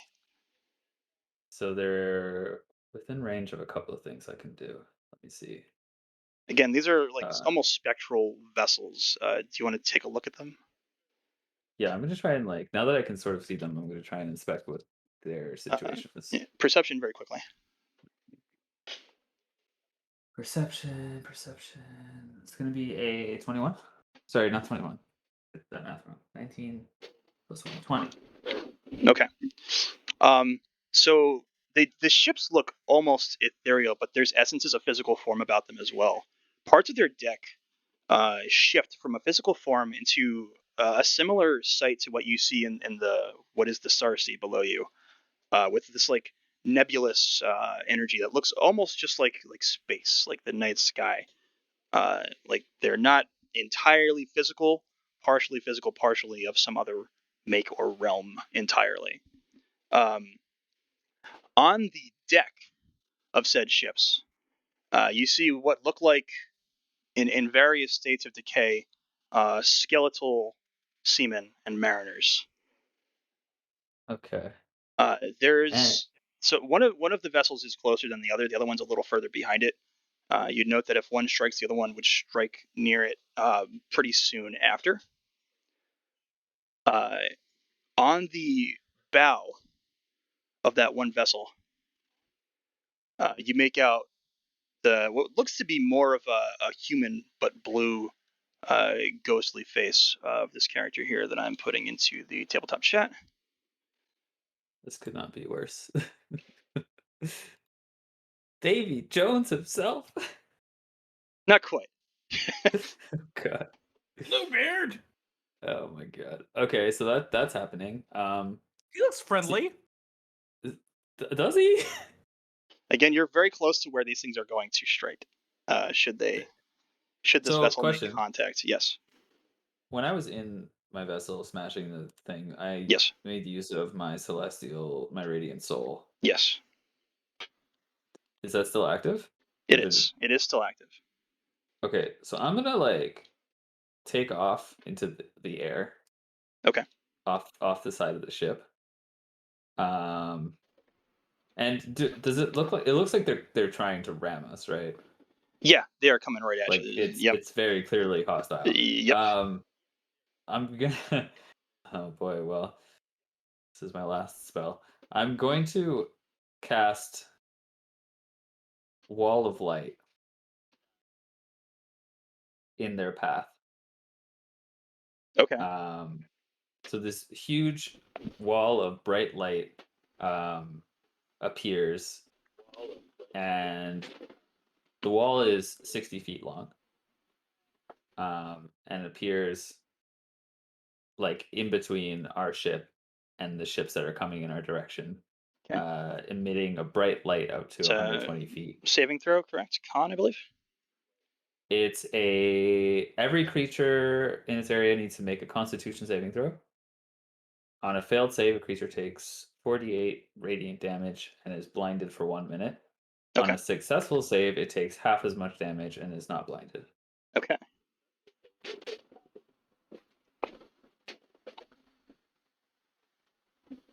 And it's like 120 feet, is it? Yeah. Okay. And what's the range of the DC check? Let me pull it I'm up. sorry. This is a 60 feet long wall. Okay. The light that it emits is 120 feet. And everybody within 120 feet has to make that check, correct? Everybody in its area. I don't know what that means. If Hold it's What's the spell called? well, it's 60 feet. It's 60 feet long, 10 feet high, and 5 feet thick. right. So I guess it's like anybody. So that anybody that is- passes through it, basically, is what you're saying. Let me see the I assume definition of it's the spell. anybody that. I guess if when I spawn the wall, anybody that's. Is it in the wall then? Let's see. In its 5 feet thickness. It says range area 240 feet, but I don't know like what this. Checking Range range just means if you're looking at the wall of light, They have to the end their range. turn inside of it. There's that part, but the part where it says when the wall appears, each creature in its area needs to make a Constitution saving throw. I'm not sure what in its area is defined as. Yeah, that's the reference that I'm It's looking at. within Is the 60 feet long, 10 feet high, Yeah. and 5 feet thick exactly. So if they wall. end their turn within the space of the wall of light, they Well, have to make that. when it starts, when it appears. Right. Okay, so I'm gonna make the wall appear. It's gonna have to be on their ship essentially. Okay. How do I do this in a way that makes sense? I'm not sure I understood it correctly the first time I read it. Yeah, it's you're using it in a way that's not commonly used, like against a vessel, basically. It's usually something that's like cast on the Yeah. ground, like in a combat situation. Yeah, a creature that ends its turn in the walls area takes. Maybe I don't use this right now. Okay, I'm not going to use this right now. Okay. I don't think there's anything I can do. I'm just in the air. I don't know if there's anything I can do. Okay. Do you just I'm want just to gonna stay in yell that same out. place? I'm gonna be hovering like just above the ship, and Okay. I'm just gonna yell to everyone else that brace for impact. Okay. I want to be clear again that you are in the point of impact should this thing strike. No, I've moved back. Like I'm in the air. Okay. Over the deck, away from the side. So you move back in a Like way. I've moved back. Yeah, I'm no longer going off the other way because I can't do anything. So I've moved back. Okay. So we'll hold you there. You shout that. Tacitus and Crix, do you guys want to take any action here? Galen is still held. So, what's her name? Brushed me off. Right? Yeah, Ripley brushed you off like you didn't even matter. Okay, I'm going to point to the fucking like black tendrils wrapping around his arm again, and yell "cursed item" again, and try an intimidation again. Okay, you can make one more attempt. That's a 21. Okay. She pauses at note of that. She looks to the arm and sort of takes it in. At the same time, now Galen breaks the paralyze and slams that shield into Ripley. Maybe she won't ignore it fully- now. Damn, fully maybe connects and maybe if throws you her listen to back me. into the group that she had, throws her back 10 feet into the group that was sort of with her, knocking a few of them off their feet as well. Galen immediately turns and starts to march back directly towards you, Crix. It's to get into that captain's chambers.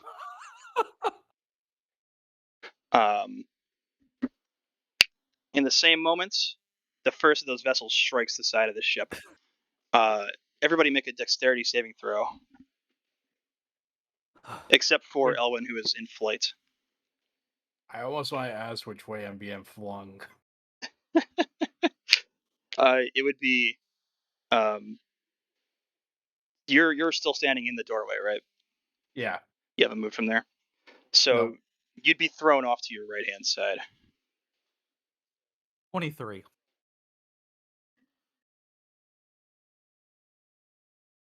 20. Okay, so you see the ship, especially with Elwyn having warned you, and you get down, you put yourselves level with the ground, hold as hard as you can as the force of it throws a number of people off balance. Galen himself barely even moves. He holds his ground very well and continues to lumber towards that room to try and get through you, Crix. He's on his way. He's not even looking at you. His eyes still have that glow about them. That vessel is connected and is lodged inside of the ship. It pushed through about 25, 30 feet to where it connected. It took some damage on its front, but not much. And there are what look to be skeletal, phantasmal enemies as well, rushing off the bow and onto the deck of the ship. We're getting invaded at this Cool. point. Okay, well, Galen is less of a problem now. Cool. He's Whatever, he become can have all the curse shit. He might become more of a problem, but right now we've got an Do you, incursion. Crix, do you stand in his way?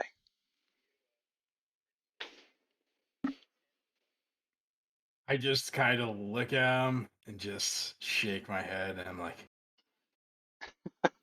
this is a fucking lost cause. I point my finger in the air and just, but fuck it. Maybe knocking you out will help. I conjure animals, goats. Oh, for fuck's sake.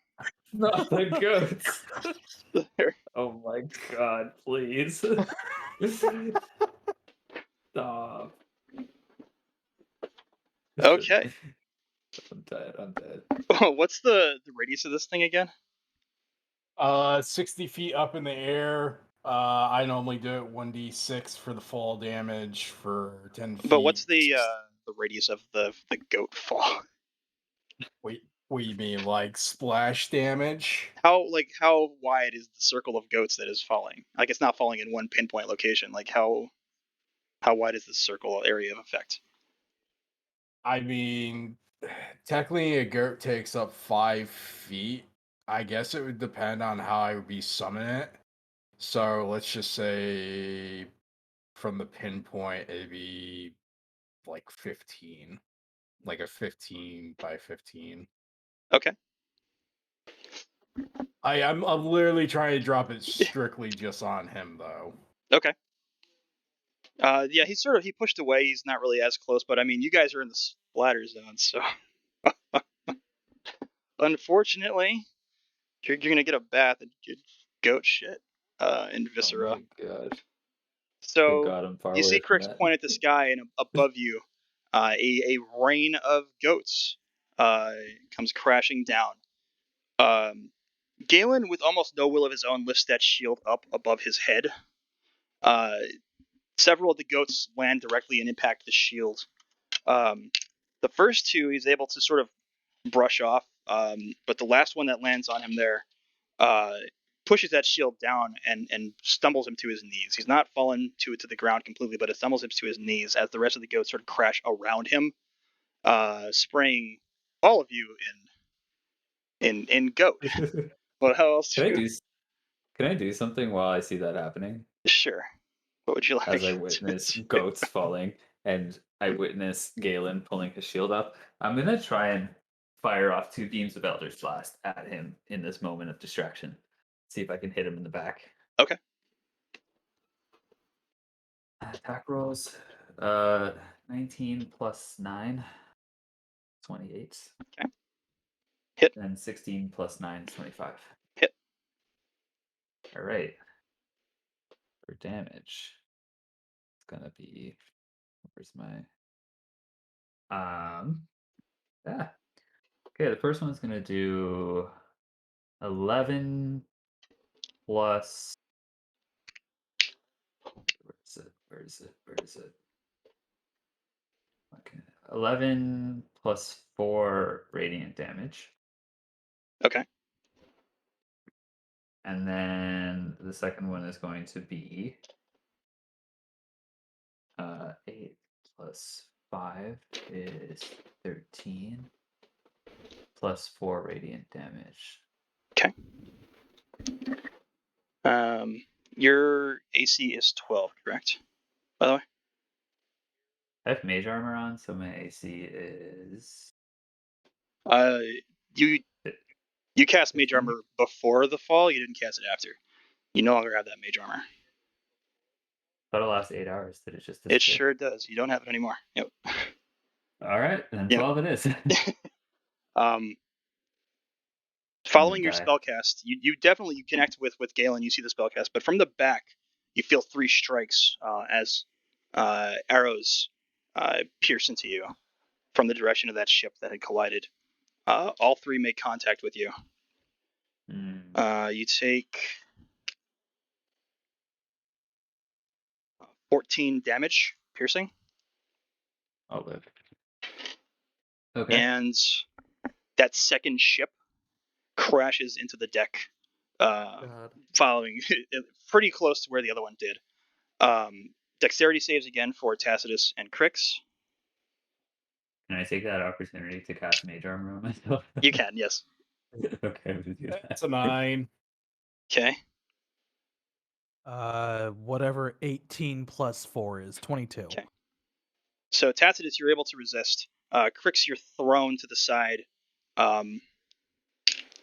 You take 3 damage and fall prone.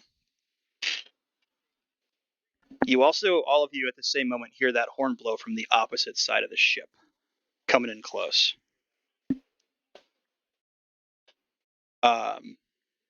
Elwyn, you feel the pull from that dark blade again. Something is trying to pull your attention. To allow it. I look at it and say, "What do you want right now? Can't you see I'm busy?" You let go of the resistance and let it through.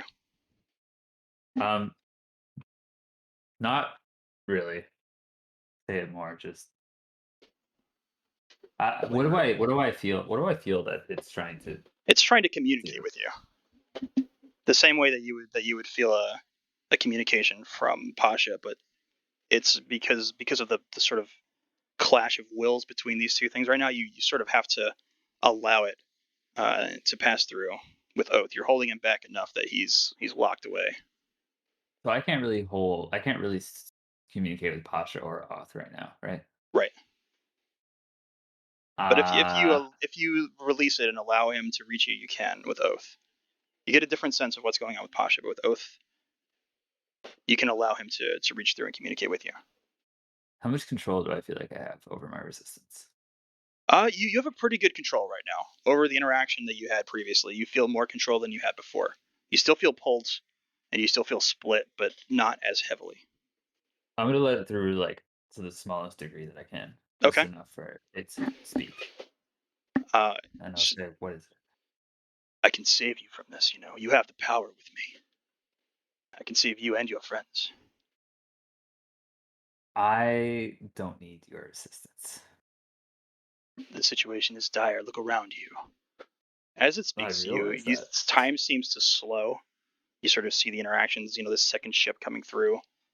He sort of pulls your attention off to the other side of the ship. You see 2 more of those vessels from your vantage point, pushing in from the opposite side. Galen slowly starting to rise after the damage and continuing to push his way forward with Crix no longer there, laying prone on the ground. speaks to you again. He's like, look around you. You need me. No harm will come to you. I need you. You've heard my answer already. Then you and your I friends won't. will die here. Then so be it, Oth. He pulls back and breaks the communication. I'm gonna try and communicate with Pasha again. Okay. Make an intelligence check. 18. You still feel that resistance. You can almost feel him. You're so close. Like you're right there. You can almost communicate and contact him. You can feel him trying to speak to you, but that pull from Oath is too strong. All right, so we've got 2 ships that have made contact already. Yes. 2 more that are coming in the distance. Yes. With a Galen large standing. force of some sort of skeletal creatures pushing through, you can assume underworld denizens of some kind. Does look pretty dire. Does look pretty dire. I'm gonna break my horn. Ooh. What does that do? No, I'm just angry at it. Fair enough. What does it do? Understandable. Nothing anymore. It it doesn't already, summon 4 it already things. did its damage. It doesn't summon 4 more ships to come kill us. Oh boy, I should have never blown that horn. This has just been a series of unfortunate events. Do you want to stand and fight, or do you want to give in to Oath?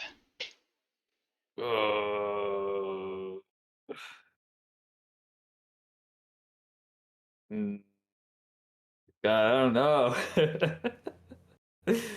You're still I in that. don't You're want still in to. that time freeze. Like he knows that you are split. You have not made a choice yet, and he's waiting. You can feel him waiting. I mean, Pasha's told me to resist, and I trust him far more. Oh, the pressure is getting worser.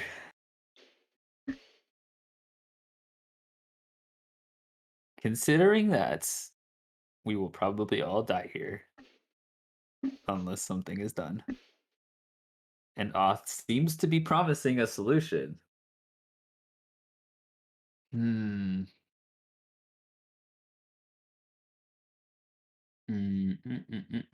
don't know. I don't know what to do. Things are still God. moving below you. Everything is slowed to a point, but nothing is stopped per se. Those other ships still approaching. They'll make contact in seconds. You can assume once once time is restored, if it is. Galen is still under the will of some dark object. I'm gonna open the channel to Oth again. Okay. And I'm gonna say,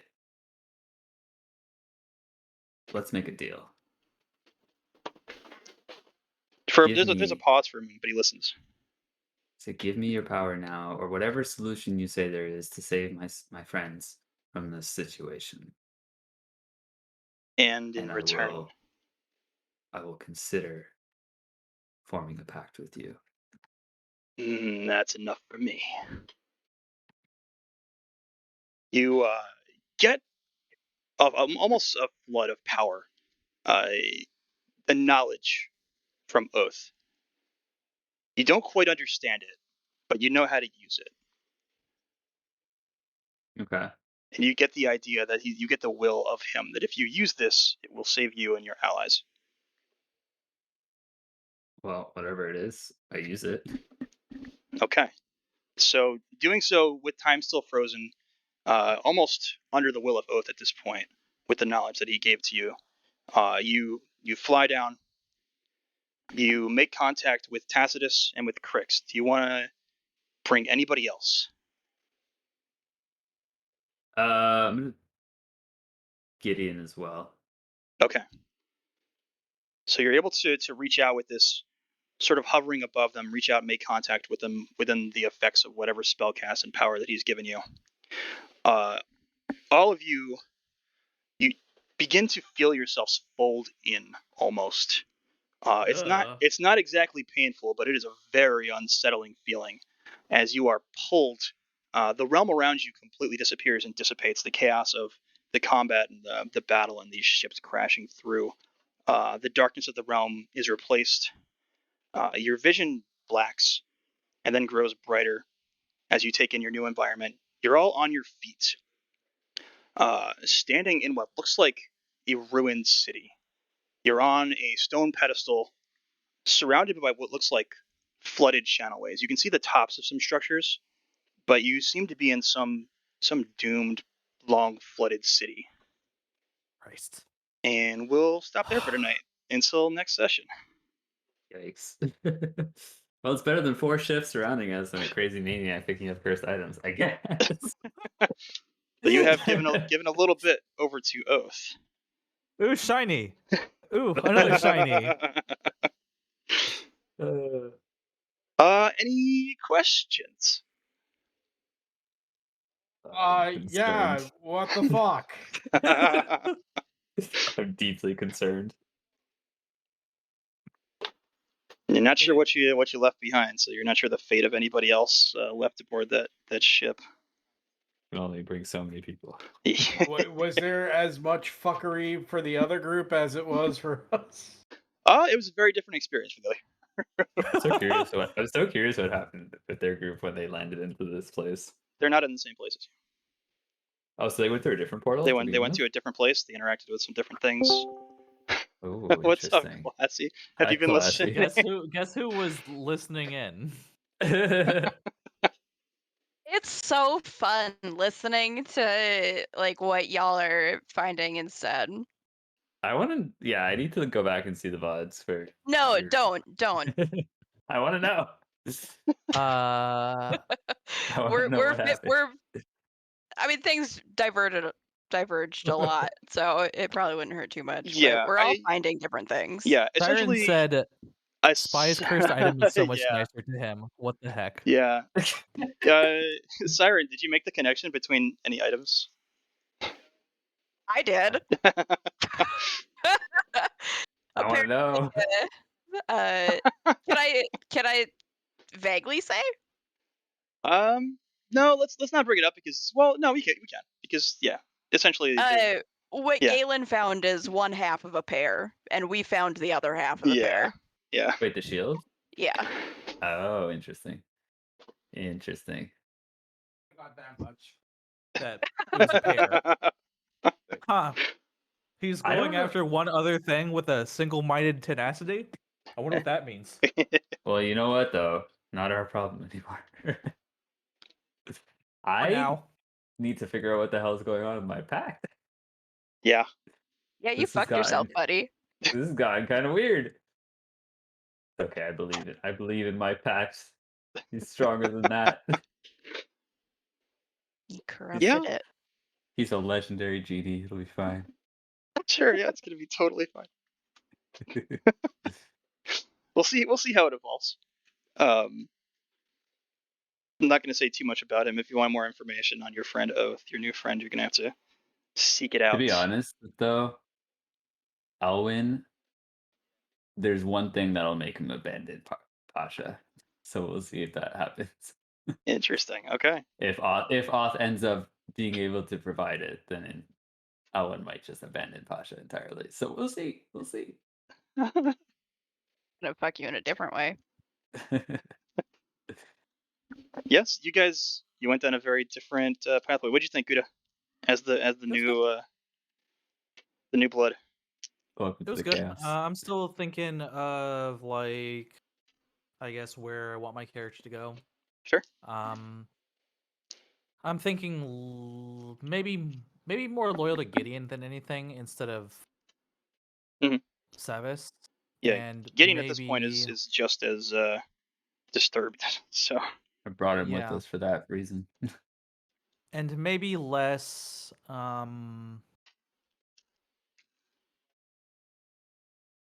less glory minded at the present moment. I would say very much a pragmatic person of, well, we're in some fucking nightmare realm. and shit keeps getting worse. You Are we posted even that still? GIF saying Elwyn coming back from his mind palace, and I'm sitting there thinking, nah, man, that's you right now trying to figure out what the fuck to do. I Wait, mean, what it was gift? already Oh, fucked. It was just like, stop. well, When I get ejected from my genie's vessel, and I'm like, what the hell's going on around here? Siren, I'm going to end the stream. So if you want to hop in VC, you are free to do so. Now I don't know what Harmony's cursed object is. Everything in that All right, room. Siren. Well, we love you, Siren. We'll see you very soon for your own session. When are we gonna have Whew. our two groups clash, fight against each other to the death? God.